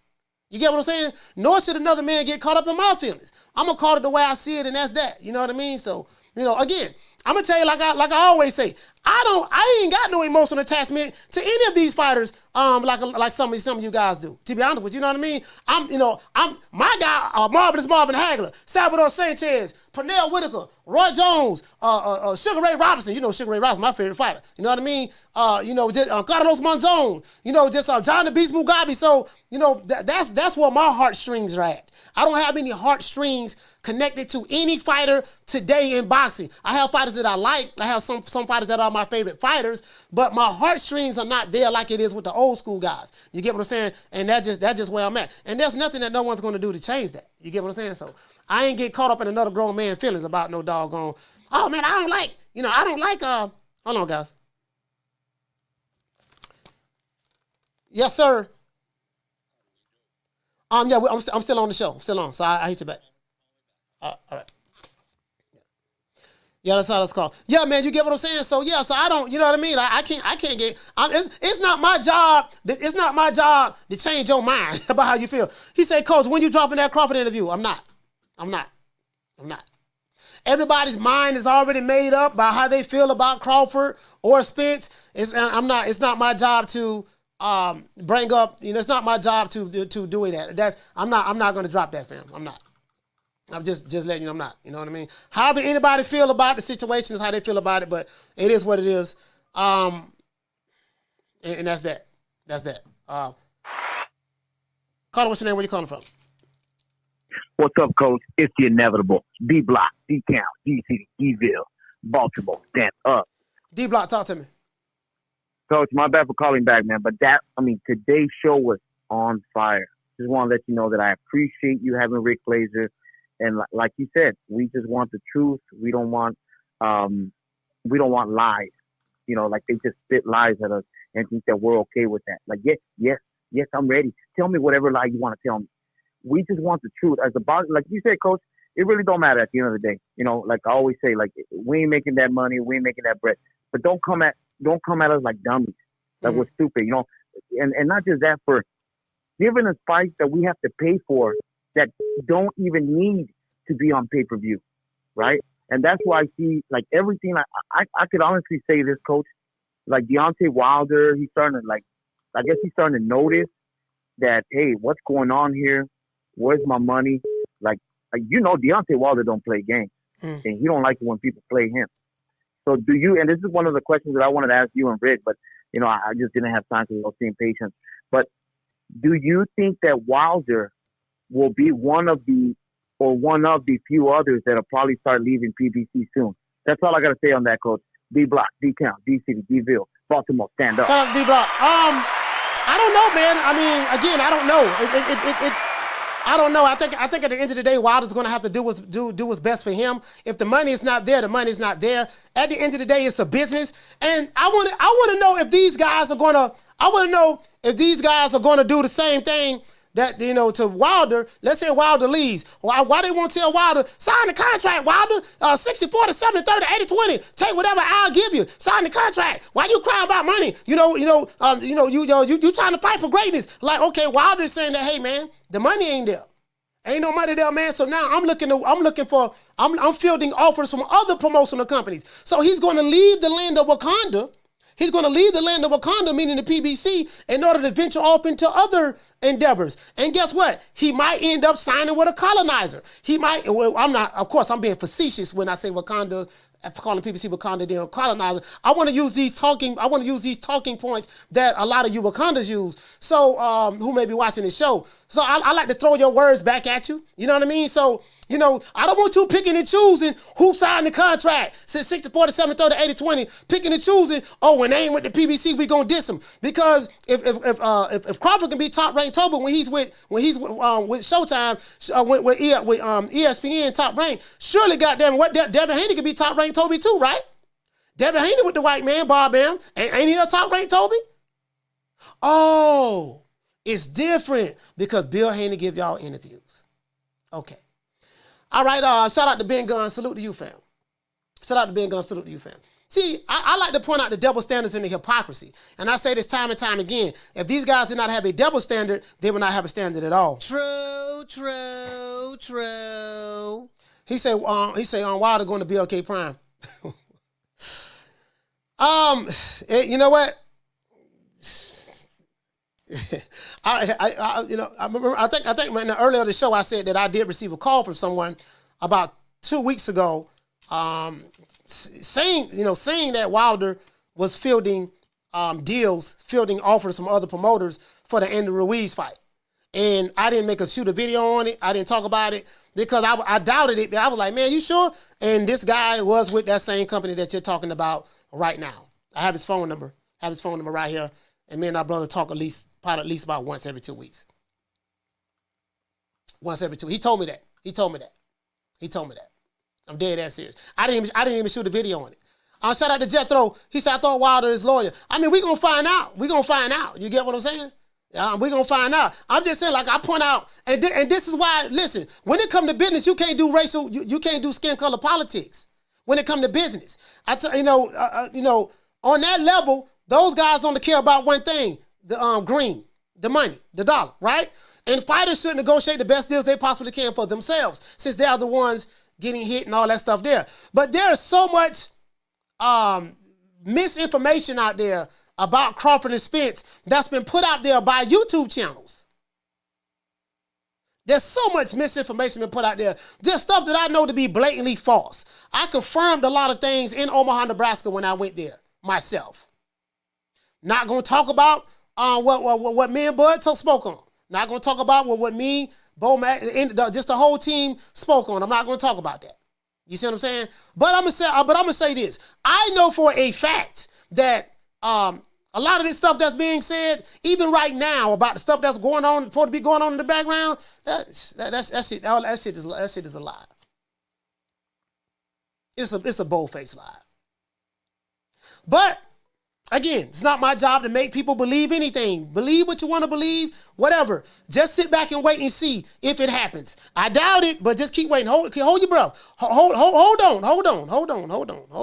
Just hold your breath. Hold your breath. You might see Jesus come back from 2,000 years ago, floating through the sky before you see that shit happen. Caller, what's your name? Where you calling from? It's Wes from Atlanta, Coach. You say Red from Atlanta? Wes. Oh, Wes. Wes from Atlanta. Talk to me. What's up, Coach? I'm trying to figure out why we won't just go back to the old Friday night fights format. You know what I mean? If we can get interest enough in boxing to get to some big fights and get to some big names being out there and get to that money, if people knew about boxing. Because now you don't see a good fight unless it's pay-per-view.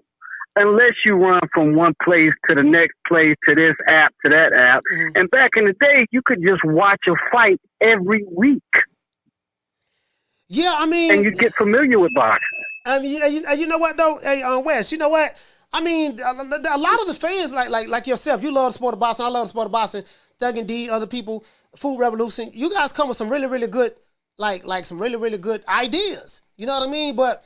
I just think, man, that just where it's at right now, we will get fights. The women we have no problem getting the top women fighting each other, but just certain fights in the heavyweight division with the men are very, very hard to get done. You see Tyson Fury and Alexander Usyk having issues. You know what I mean? Tyson Fury being the common denominator. That fight is like it's having trouble being made. Wilder and Joshua was the first to have trouble being made. It didn't even get made. Both of these guys could have fought for undisputed. Now all of a sudden, both Wilder and Joshua have multiple losses. Joshua has 3, Wilder has 2, and neither one of them have a belt. You get what I'm saying? Right. Crawford Spence. You know, we've been hearing about this forever. This been going on since 2018. You know, from Terrence Crawford being on the wrong side of the street to sign the contract to he ducking to this, he that. This is where we at now. This is where we at now. You know what I mean? So you know where we at, Coach?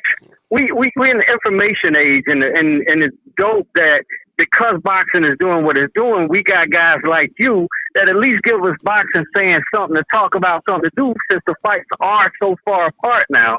You know what I mean? So we can search and we can hunt. And we can look for fights, but man, you got to be on 5, 6 different channels, networks, and all that stuff.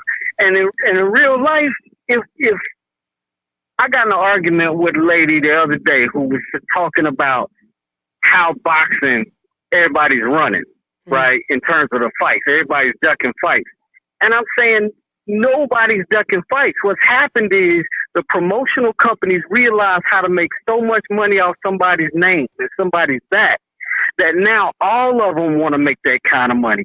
Now all of them want to get a fighter to Floyd status or the Canelo status, and they're not willing to make small money every week. They just trying to make a huge bag once a fight. You know what I mean? I mean, and this is the thing though. I mean, that model was good, making a huge bag in the beginning when Al Haymon had the money from Wilder and Reed, when the money was when the iron was hot. Now that the well is run dry and you got to depend on the white network. And the reason why I say this, I'll be facetious when I say this, Wes. You know, I'm a very sarcastic person, but I like to throw this at people who, you know, you talk about any white, you know, certain fighters sign the white devils and this and that. I'm like, okay, listen, what your company that you think is pro you know they're financed by the same white devils that you're picking at this fighter for being signed to, right? So now, so you're mixing. They're mixing stuff from the conscious community that they heard from Sinetta TV, the Armin Ra Squad, Sarah Sutanseti, the general. That's the real general, Sarah Sutanseti. From the Armin Ra Squad. Brother Polite back in the day and stuff like that. Young Pharaoh. You're mixing that. Anytime I hear those guys talking like that online in boxing, I know where they come from. They come from that community, and they're mixing that They're missing that school of thought that they really don't have a understanding on. They're mixing that school of thought with boxing without even understanding that, that school of thought has nothing to do with the sport of boxing. And then they try to relitigate the 20s, the 30s, the 40s, the 50s. Well, back in Jack Johnson days, this is what we had to go through. Yes, sir. Sir, what does that have to do with 2023, sir? Right now, you have all these privileged black men walking around. Shit, doggone Deontay Wilder don't look oppressed. He got a net worth of $40, $50 million. Doggone Errol Spence and Tank Davis don't look oppressed to me. They look very rich. LeBron James, there's a whole lot of motherfuckers that look like me and you, rich as hell. So if they going through oppression and we going through oppression, I said let me get some of that oppression that they got. Cause so a lot of these people they try to mix these schools of thought with boxing, and it has nothing to do with boxing. And to me, that's the problem. And they gave a lot of I think Canelo is rated right where he should be. I think there's enough people that say he's not as great as they make him out to be to even out that the truth is he's not quite as great as they make him out to be. But the thing is, Canelo is a attraction. And Canelo because Mexico and Mexicans uphold the sport of boxing financially. That's where the fan base is. You know what I mean? And the thing about it is, African American fighters can attach to that fan base, but as long as we arguing with it, as if they hero ain't they hero. Man, you know what I'm saying? Hey, Wes, I'm gonna say this, man. I'm gonna say this, and I said this when I first started my channel. If the code is we gotta support anything black, how can you send we have to support our black fighters in one breath, like the LDBC say that they supposed to do, but you attack other black fighters on the other side of the coin? You listen, you Huey P. Newton in heads while shitting on another black fighter on tails. You sending a mixed message. So once you do that, I automatically know it's not about supporting black. It's about supporting your narrative. And as long as someone doesn't support your narrative, give you an interview, you will attack them and try to tear them down. And this is what it is. And I'm like, dude, like you sending so many mixed messages, so we know your code ain't. So what is your code? So is your code must be you have to agree with us. Do what we say do. You niggas is broke on YouTube, ain't got a goddamn thing. I have no right as a content creator, Wes, to tell a man who has a net worth of $7 to $8 million what he should do in the sport of boxing, what contracts he should sign. I ain't never even seen a goddamn boxing contract. And the niggas online who giving these fighters advice, arguing for 10, 11, 12 hours, talking about facts, they broke, they making minimum wage, they smoking a Nick Sack or Reggie, they ain't got no money, they have never been successful in their life, but they gonna tell other people who are successful in their life what they should do. Make that shit make sense. True. Coach, and you left off one thing. They couldn't throw a check hook if their life depended on it. Hey, shout out to West, man. Hey, salute, man. I'm give you a round of applause. Salute, man. ATL, stand up. I'll be in Atlanta at the end of the month, man, at Agent Broner fight. Oh, man. Great to have you here, bro. Yeah. I'm just saying. Like, how a broke nigga who waiting on the 21st of the month to get doggone, as a matter of fact, before I forget, the brother wanted me to put Agent Broner on set that soft ass shit up. Shut that soft ass shit up. And the best man to win. That's some soft ass shit. Shut that soft ass shit up. All that soft talking. I know you can do it, man. You got to, man, shut that soft ass shit up. Hey, shout out to Will. He said, Coach, he said, can you chop that speech up so I can share that? Yeah. I get it. As a matter of fact, let me. That was at the tour. Let's see. 2 minute and 12 second mark of video. Okay. I have to keep notes because I will forget. And this video is titled Deontay Wilder leaving PBC over money. Okay, I got you. I'm going to get right to it. Leaving PBC. Okay, 12. Let's say the day is the 13th. 213. Yeah. You get what I'm saying? And when I break that down, there's no rebuttal to that. The only thing they're gonna say is you're a coon, Uncle Tom sellout, and immediately when they start calling you names, you automatically know you got them. So I'm not finna be sitting here arguing with these niggas about some shit they don't know nothing about. A broke nigga can't tell me nothing. You know what? This is another thing. A broke nigga can tell you everything about how to get some money. How a broke nigga who ain't got no money gonna tell a nigga who got money how to get money when he don't know how to get it for his goddamn self? True. Come on, man. I mean, make that make sense. Hey, shout out to Food Revolution. What did it say? You say the 21st of the month. The 21st of the month. Wake up. Oh, shit, Google don't hit. And this is what it's all about. This is what it's all about. This is why you have these the top content creators. They drop so many videos and stuff like that. It's about ad revenue. It's about ad revenue and the super chats. That's what it's all about. I tell you guys that all the time. That's what it's all about. These niggas ain't know. These niggas want to be. They want to be digital. They want to act like they want to act like they digital Huey P. Newtons. You want to be the YouTube Huey P. Newton. You want to be the YouTube Marcus Garvey. You want to be the YouTube Dr. Ben. You want to be the YouTube Dr. John Henrik Clark. Then you want to be the YouTube lawyer. How about you a lawyer? You want to be the YouTube financial advisor. You want to be the YouTube manager. You want to be the YouTube manager. You want to be the YouTube promoter. Man, sit your ass down some goddamn well. He said, what did he say? The ad right on time. Hey, Lisa, I've come to the conclusion that I'm not finna sit and argue with these dumb ass niggas. These niggas is dumb. For what? What am I do that for? Arguing with them just lower my goddamn IQ. Yeah, nigga, whatever you say. That why when the brother called here telling me how he felt, what the brother name was, the brother called telling me how he felt, I feel that you a tank hater. And this and that, and you and Rick, and yada, yada, yada, and blah, blah, squaze. I said, there's one key word you said, brother. You said, I feel. Personal pronoun, I. Feel, that's how you feel. Feeling, how you feel, that's action. So if that's how you feel, brother, that's how you feel. That has nothing to do with me. Nothing. That has nothing to do with me. Your feelings have nothing to do with me, sir. I don't run around the house. Oh, goddamn, these niggas, boy, these niggas feeling some type of way about me, Lord. Oh, Lord, they feeling some type of way about me, Lord. Oh, Lord, please don't let these niggas feel some type of way about me. I don't give a damn about what a bunch of fuzzy nuts think about me. You know what I mean? Like, what you gonna do? Send me a gun emoji? What you gonna do? What you gonna do? Threaten me? I don't give a damn about another nigga feeling shit. Fuck what another nigga feel like. And guess what? You have a right to feel that way. But just because you have a right to feel that way, don't mean I got to agree with it. True. Caller, what's your name? Where you calling from? Caller, what's your name? Where you calling from?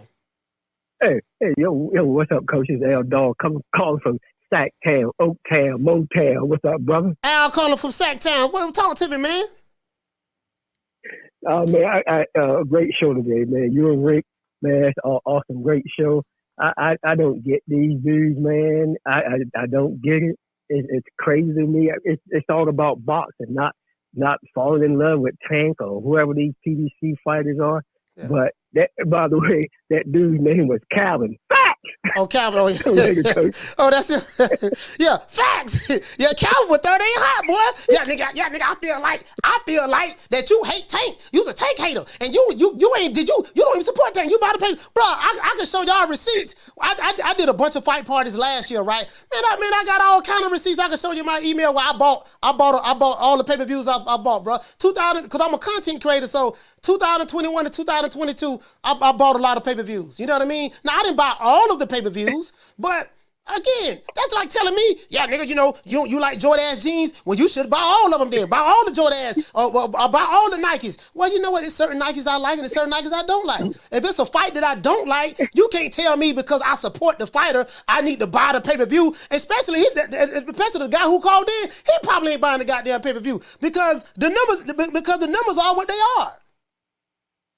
I'm like, shit, if they were settled like that, we should be hearing 500 and 600 to 700 to 800,000, according to what you niggas talking about online. So apparently, if I didn't buy a certain pay-per-view, it was a whole lot of y'all who support Tank ain't buy the goddamn pay-per-view. So you saying all that to say what? You get what I'm saying? So, but you know, that's the brother feelings. That's his feelings. I ain't caught up in that. Hey, Al, anything else you want to say, my brother? Yeah, man, you just every time I hear you say that facts, man, you make me want to get in my business meetings and say facts. Facts. All right, brother, take it easy. Hey, check it out. Now, shout out to my brother, man, Boston Logic United, man. Hey, okay. Dropping that quarter of a bam dub on your boy. Hey, Leroy. Super chat received. Hey. Playtime's over, boy. Hey, I'm just saying, now you do know that just because you scream facts with conviction and vigor does not mean that what you said was factual. See, these dudes think because they scream facts, that is factual. You get what I'm saying? You know what I mean? They think, you know, they think because they scream facts because it's factual. You got guys who, like, they breaking their neck, you know, to please Booker Ray Leonard. You literally have YouTube channels, like you literally have dedicated Booker Ray Leonard YouTube channels. And they hold the water of certain promotional companies. I don't care who the promotional company is, but this is the truth. This is the truth. These niggas all over the place. You niggas want to bring the conscious community in boxing, and you don't know nothing about the conscious community. You heard a couple of Hebrew Israelites say something. You heard Shaka Akmo say something. You heard Dr. Small say something. You probably heard Dr. Barbar say something. You know what I mean? You probably heard Dr. Sinetta say something. Red pill, blue pill say something. And then you think you got some knowledge because you heard a couple of sound bites. Then you want to come over here in the boxing and drop it in the boxing, and then you want to start calling people coon, Uncle Tom sellout because they don't agree with your low IQ ass. True. I know shit. I know more. I probably know more than 99% of all them niggas wrapped up into one. I got all the books. I don't did all the studying and the research my goddamn self. I'm gonna listen to some niggas on YouTube for nigga, and that ain't got nothing to do with boxing anyway. It ain't got nothing. And listen, it ain't got nothing to do with a check left hook. It ain't got nothing to do with how to parry. It ain't got nothing to do with a snapback. It ain't got nothing to do with how to deflect from side to side. It ain't got nothing to do with how to cover up. You know what I mean? It ain't got nothing to do with none of that. How to block punches, none of that. You know what I mean? It ain't got nothing to do with gauging the distance in the range. It ain't got nothing to do with none of that. You want to bring your low IQ ass over here in boxing and then talk all philosophical, and you gotta, you know what I mean? Nigga don't seen a couple of episodes of Ben Matlock or Perry Mason or CSI Miami, and these niggas want to be YouTube detectives, YouTube attorneys. I got a man on here who been in boxing for 32 years, seen boxing contracts, read boxing contracts. What Rick say? Rick say that he's a white collar. He does business on the white collar side of boxing, not the blue collar side. I didn't even know, listen, you have a blue collar side of boxing and a white collar side of boxing. I ain't never heard nobody say that on YouTube, not no YouTube channels. We know these niggas don't know nothing about the white collar side. That's the problem. They try to talk like they know what's going on the white collar side. Dog, you haven't even read the employee handbook yet. You haven't read your employee handbook, but you gonna tell fighters what type of boxing contract they should sign. Nigga, read the employee handbook before you talk to me. True. Yeah. He ain't read the employee handbook yet. He want to try to tell a nigga sign a contract, facts and all that shit there, and want to try to get all militant and all that shit. Man, sit your ass down, nigga. You ain't gonna do nothing. Nigga know y'all ain't gonna do nothing. Call what's your name when you calling from? Garrett from Jersey. Garrett from Jersey, talk to me. Yeah, real quick. I missed Rick, but I wanted his opinion on this. I think the dude from Showtime, whatever, Espinosa, he said the fight did under 200, right? Yeah, that's what he said. Now we know that Showtime is signing fighters now, so how he can't lie about these numbers because they're benefiting from if they're fixing these numbers and saying that there are more pay-per-view odds. And I think that's why he said that Tank did less than 200. I still think that is more closer to Rick, which is 61,000. That's probably what it really did, but he don't want to. He says, so that, that's a wide range. That could be 199 to 50,000. So I still think it's way lower than 200,000. And I think they could get trouble because they are a publicly traded company, and I think they don't want to. That's why most of them don't release the numbers. And I've been saying that for a long time. Yeah. No, sir, they don't. They don't. Showtime hasn't released numbers since 2014. I have the actual article right here where Stephen did the article. I'm gonna drop the article in the chat. But this article came out, and this is on Boxing Scene. This article came out July the 16th, 2014. Espinosa explains Showtime's position on pay-per-view numbers. Hey, but I'm gonna let you go, man, because there's a lot of cars driving in the background. But Gary, thank you so much for calling for Jersey. Okay, Man. Jersey, salute. Have a nice one. Yes, sir.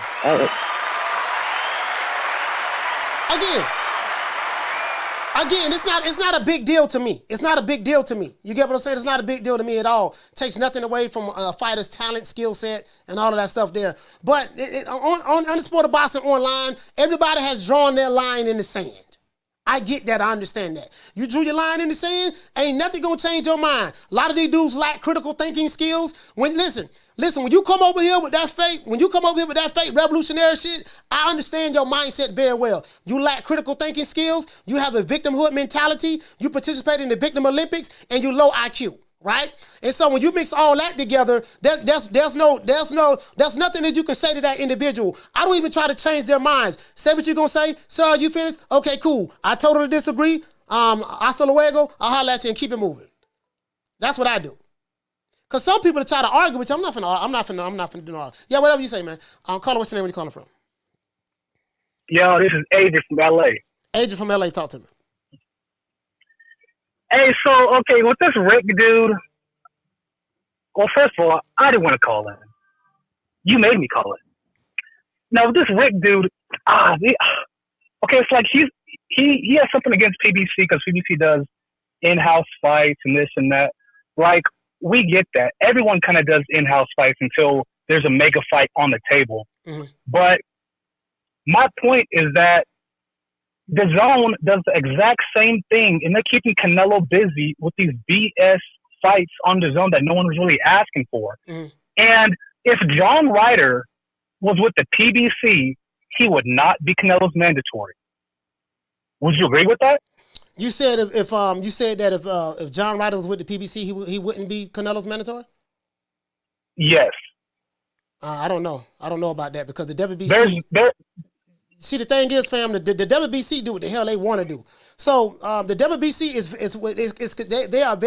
the WBC is consistent at being inconsistent. Like, I'm gonna give you a perfect example. You have our brother Shaki Foster. He just won the WBC super featherweight title. He has mandatories lined up for him to fight. Just won the belt yesterday. Right. He got a mandatory. He got a fight next week. But someone like a Jamal Charlo, he had the belt. He hasn't had a fight. June of this year, be 2 years, he hasn't had a fight. And he hasn't been pressed for a mandatory yet. So it seems to be the rules change depending on who the fighter is or whatever Mauricio Sulaiman wants to do. So that's why I say I don't know. I can't really say that for sure. Yeah, but with the whole John Ryder, he's supposed to be Canelo's WBO mandatory. Yeah, he is. But I'm understand that like if this dude John Ryder was with the PBC, he would not be Canelo's mandatory. And another thing, this dude Rick, he was on someone else's boxing YouTube, and he said, this is his words. He said exactly, a new way and Stephen Fulton will not happen because of Al Haymon.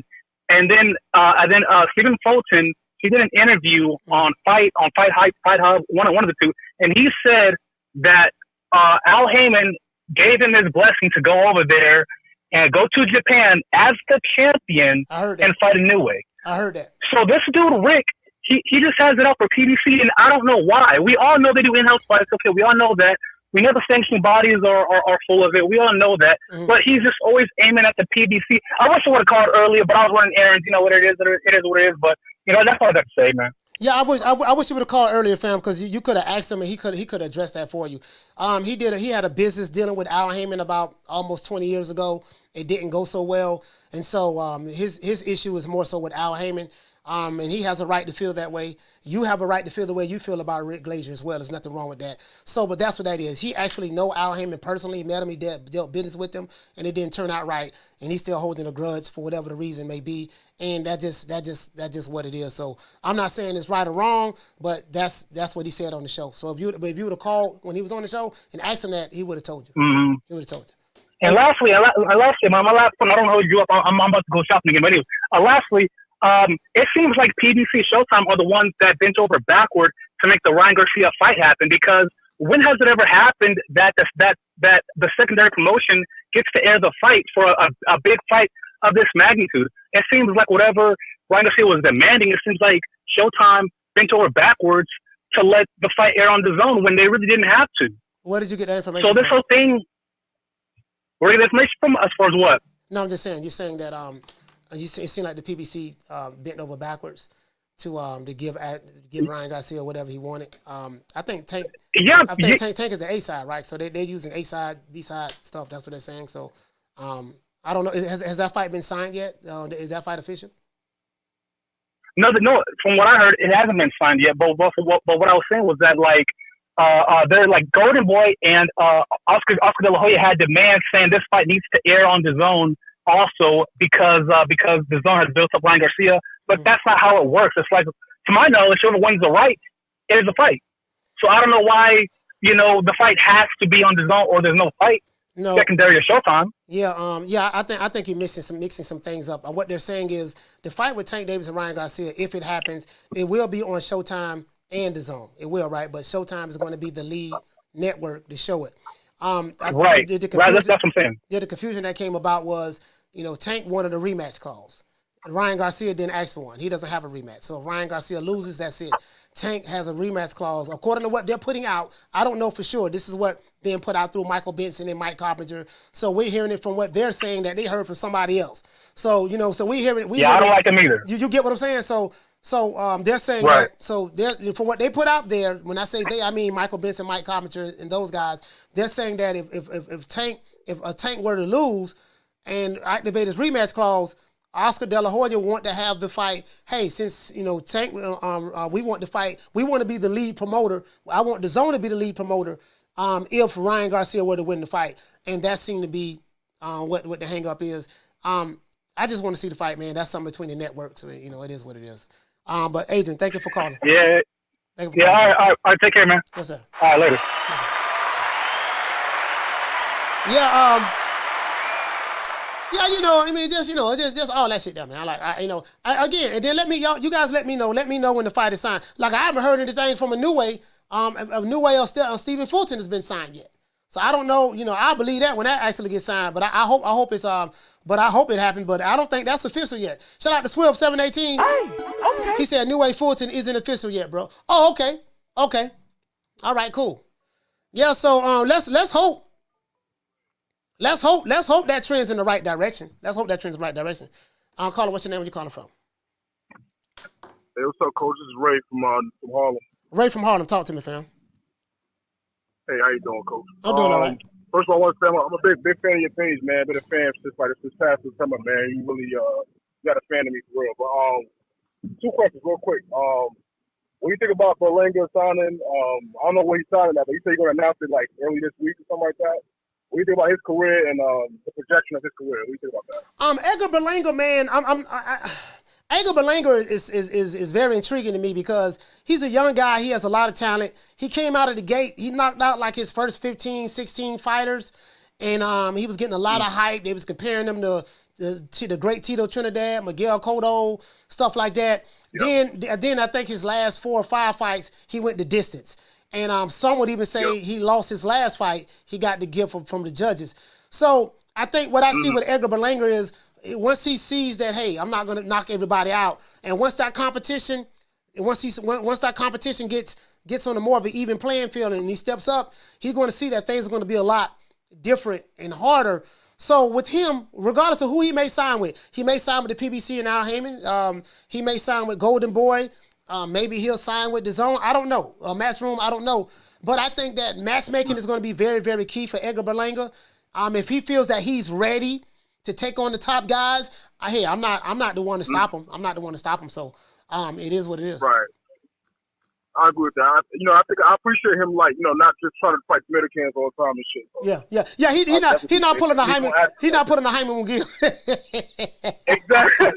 Playing character. Yeah, exactly. Exactly. And my second question, man. I actually went to school with Iran Barkley's daughter. I know her for like 20 years and shit. And like when I was a kid, I didn't really follow boxing, so I didn't really know the significance of Iran Barkley. That's pretty dope. But like I was gonna ask, I know you were you a big Marvin Hagler fan, right? Yeah. I love Hagler, man. Yeah. What do you think that fight look like in that crowd? Man, I'm gonna be honest with you, bro. I'm biased. I'm always gonna pick Marvin. I'm being completely honest with you, fam. Like Marvin Hagler can't do no wrong to me. Sugar Ray Robinson, my favorite fighter of all time. Sugar Ray Robinson. I'm saying inside of the ring. I'm not saying their personal lives, but in the ring, like Salvador Sanchez, Carlos Monzon, just a lot of those Archie Moore, a lot of those guys, they can't do no wrong to me. So, but salute, fam. We got another call coming in. Salute. Yes, sir. Oh, you think I ain't give him a good shot or not? Yeah, he give him a good shot. I think he'll lose though. Okay. Salute, fam. Yes, sir. Yes, sir. Huh? Shout out to Ray, man, from Harlem, man. Harlem World, stand up, man. Harlem World, stand up. Caller, what's your name? Where you calling from? Man, this is Mr. Goose to you, Coach. What's good with you? Mr. Goose to you. Talk to me, fam. Hey, man. The caller just brought up Edgar Berlanga, man. What do you see Edgar Berlanga and so-called Steve Nelson? You just left Omaha. Yeah. I think that's gonna be a fight to see. I hope to happen, man. You know, I was talking to talking to Stone Cold Steve Nelson at the gym. You know, I was there in Omaha for like 5 days. So right. And I was at the gym every day. So no, I was there 4 days. Sorry about that. Stone Cold at the moment, he doesn't have an opponent. So he's an independent independent contractor. Well, all of them are independent contractors, but he's a free agent. What I mean, he's a free agent. So he's staying in the gym. He's staying in the gym. He's not in fighting shape yet, but he's not out of shape. He's right. He's in there training, helping all of those kids in there. Him, Crawford, Bomac, just the whole team. They helping those kids over there, man. I love what they're doing. Your nephew, Jason, you know what I mean? So Stone Cold looking for a fight, but he's ready. He's ready. Like the way he's at with his weight, he's on point to where if a fight was to come up, he'll be, he won't be too far off weight. Right. And then, second question, let me ask you this. What do you think about if just hypothetically speaking now, if Spence was to drop the belt, them doing a super tournament at welterweight? I mean, that'd be nice if they do a super tournament in welterweight, man. But, again, like you say, it's hypothetically, hypothetical thinking. That, it's wishful thinking. You know what I mean? I don't think that, these sanctioning bodies are controlled by the powers that be in the sport. Will they do a tournament? I don't know. Right. You know what I mean? If Spence dropped the belts, I don't know. We'll find out what happened in time. You know what I mean? That's the only thing that we can do. Just find out what happened in time and see what happens. But I think a tournament to be dope. I think we should have a tournament in every weight division. Right. Yeah. Right. Because make it exciting. Yeah. Yes, sir, man. Well, thank you, Coach, man. I had lots of I'm be cooking off what you spin with us because it was funny to me how that came out that ain't nobody messing with Team Crawford, but yeah, still the narrative this morning is what? Oh, they back, they trying to do, man. I'm gonna leave it alone. I'm gonna cook later on it, bro. I just feel they really trying some. What you call it? No, I don't got to the point where I don't even like talking about Crawford and Spence. I don't like talking about them. You know what I mean? So because of the level of toxicity that's going on with the on the corporate side of boxing, that I see that's going on, and with the with the peons at the bottom as well. Everybody's mind is already made up. I do know that story about them working behind the scenes, that I know that's not true. I know that's not true. So I can say that I know that for a fact. But anyways, caller, thank you for calling, Mr. Goose to you, man. Salute, fam. All right, fam. Yes, sir. Yeah, man, no more phone calls, man. It is what it is, man. Once again, it's on, man. It's our boy, Coach Malachi Williams, man. It is what it is. Again, guys, I can't get caught up in a lot of these guys' feelings and stuff like that. I do think that a tournament would be very, very good. I got to get ready to take my son to karate. My son went from a white belt to a yellow belt. You know what I mean? So we're going to try to keep him in the game as long as we possibly can. Keep Kai in the game as long as we possibly can, man, and we'll see what's up. My son is a yellow belt right now. So anybody want to smoke? between my 8-year-old, between me, my 8-year-old, Cookie, and Hippity, anybody want to smoke can get it. We did it first, and we motivate even the greats. Yes, sir, it is what it is, man. Once again, it's on. No, I ain't saying Kick Capri? I didn't say that. Oh, you must be Jimmy Walker. Well, you ain't nothing. You don't deserve nothing. You don't get nothing. You get what I give you. I got a contract between me and you that say you do what I tell you to do. Therefore, shut the fuck. Don't say nothing. Don't speak to me. Don't look at me. Can I tell you something? Money, you know, I just said, Blue, if I raise up, gonna be trouble. Trouble. I'm walking off. Sir, it is what it is. Once again, it's on, man. Hey, talk to him, AB. AB, we'll be at the Age of Broner fight in Atlanta. Me, Freeway Ricky Ross, Anthony Peterson is fighting on that card. We're going to be there. We're going to be there, man, hanging out, doing our thing, man. And then next month, we going to L.A. Yay, yay. I want to thank the whole hood who came out here. I love y'all. I did this for the hood. Y'all know I beat that boy. They call here wanting to argue. This all I got to say. I plead the fifth. I plead the fifth. 1, 2, 3, 4, 5. Anything you say, 5. Go ahead, ask me a question. Did you? You ain't gotta like my opinion, man, but you gonna respect it. Nigga, when my name come up, respect it. Let's go. Stop playing with my fucking name. All three of y'all, stop playing with my name. I ain't gonna say it no more. Put some respect on my name. If you're a #1 contender and you want to get a shot at the title, and a sapsucker don't want to give you a shot at the title, tell him this. Now, I am the #1 contender. I'm tired of James the Poodle, Grim Reaper, whatever you want to call himself, ducking me. All right, I'm tired of man driving around town and eight Rolls Royces. He ain't fought nobody. I'm still in a bro hand.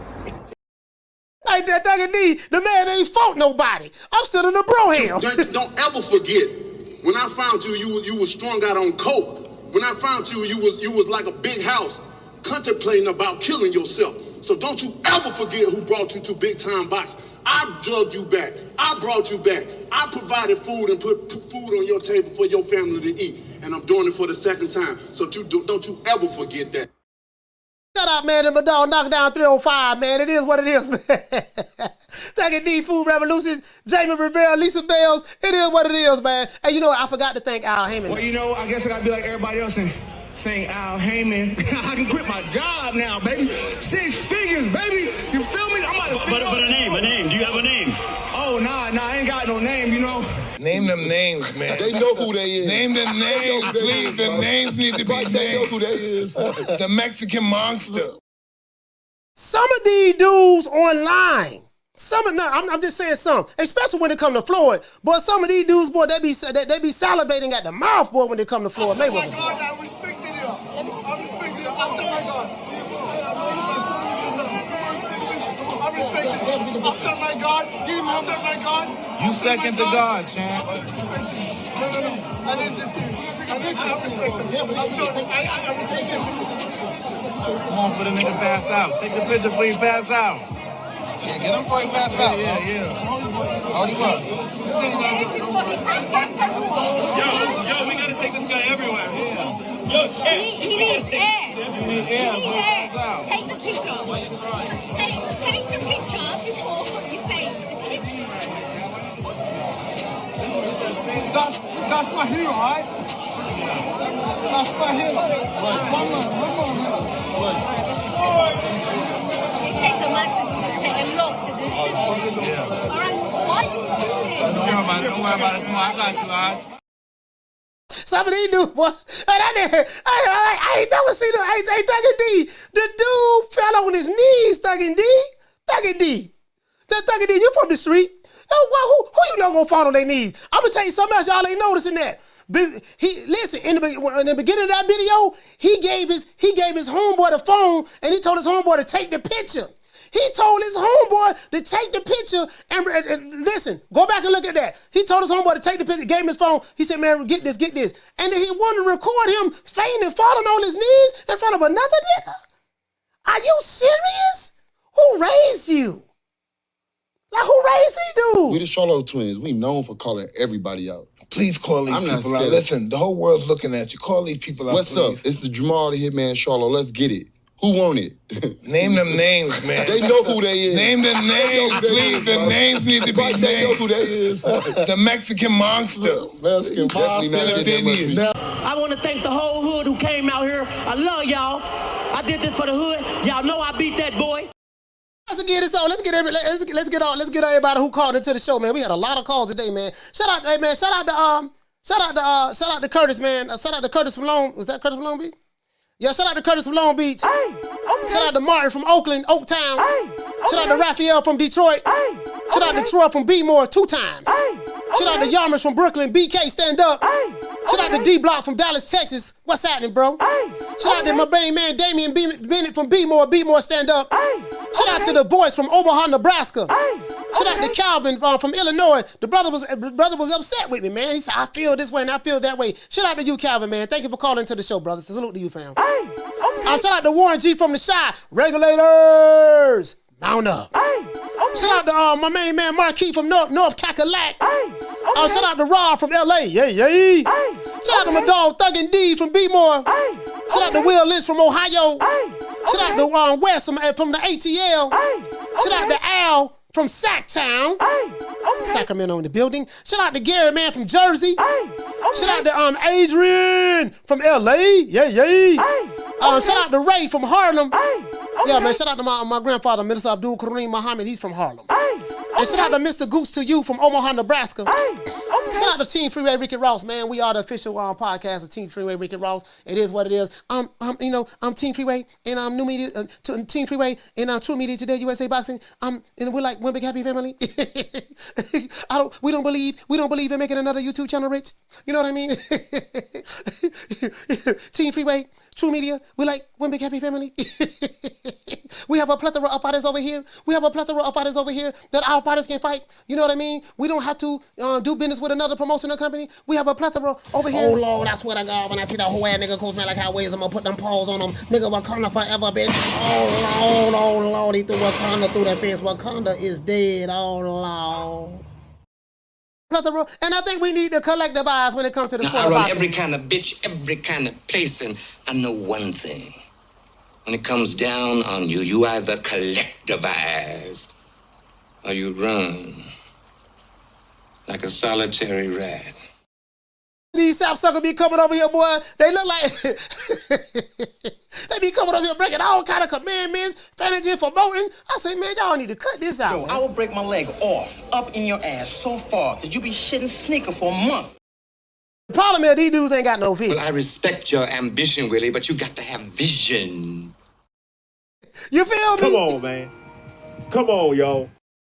Hey, look here, man. Shout out to all the karate men out there, too, man. I'm a karate man, all right? Karate man bruise on the inside. They don't show their weaknesses. Hey, shout out to my main man, Team Freeway Ricky Ross, man, for real. What's my name? My name is nobody, and I don't live nowhere, and I don't know nothing. I don't know because I know that you gon' tell God on Jesus, kiss a Judas, silver pieces, monkeys acting in the monkey show. Gangsta monster killer, silverback. Where is your rap sheet that you never explains? Moving fast, thinking slow. Dummy clown, silly Billy, need a hug. Thugs on drugs, monkeys acting in the monkey show. Yes, sir. Anthony Peterson will be fighting on the BLK Prime card in 2 weeks. We will be there, ringside. For real. Listen, they just rather just see me just out in the cold and wishing I was walking that blade. That's something I never mentioned because I wanted to make it and never wanted that vision. You know how it is coming up. They love your talents and your pants and no attention goes to glowing up. That's why I never trust nobody. Could be a milli on the table and I won't focus. I'm solid. That's what it is, man. Once again, it's on, man. Oh, yeah, for all them sapsuckers who be playing hating on us, hey, Riley, talk to him. Fuck you.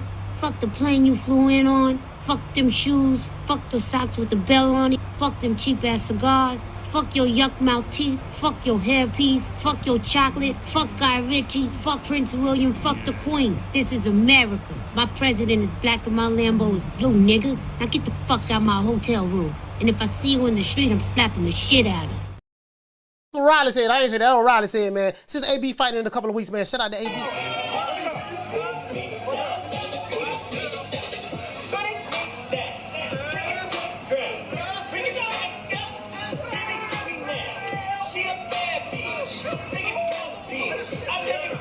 Turn around.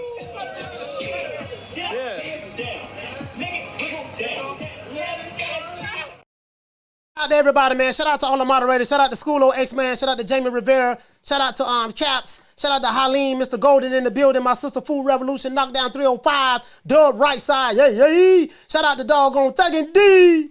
Thuggin' D. He say Nick Sack Promotions. I got my Nick Sack right here, man. I think I'm getting sick too, dog. I ain't feeling too good. You know, I was in Omaha, bro. The weather was 24 degrees. So I'm leaving that cold ass weather and then coming back down here in this heat, man. I'm starting to feel, you know what I mean? I got to try to shake it, though. I got to try to do the Harlem Shake or something. I got to try to shake it off, man. Shout out to X Strategy. Halim in the building. Knockdown 305. Nick Rich. Shout out to Food Revolution. Shout out to... I got to try to give a shout out to the Tenderonis first. Lil Green Eyes P, Lisa Bells. Shout out to my sister Fee on the Tube. The Tenderonis. Shout out to Latita. Shout out to Letitia. Shout out to Letitia. You know what I mean? Shout out to all the Tenderonis. If it's a Tenderoni I forgot, please forgive me. The Tenderonis come first. I don't care now about you dudes. I just care about the Tenderonis. True. The Tenderonis come first. And shout out to D-Block. The Tenderonis come first. Anybody got a problem with the Tenderonis? I got a problem with you. See you guys tomorrow, 3 o'clock Eastern Standard Time. You know my motto. Don't meet me there, beat me there. Peace. Man, I'm out of here, bro. Let's go.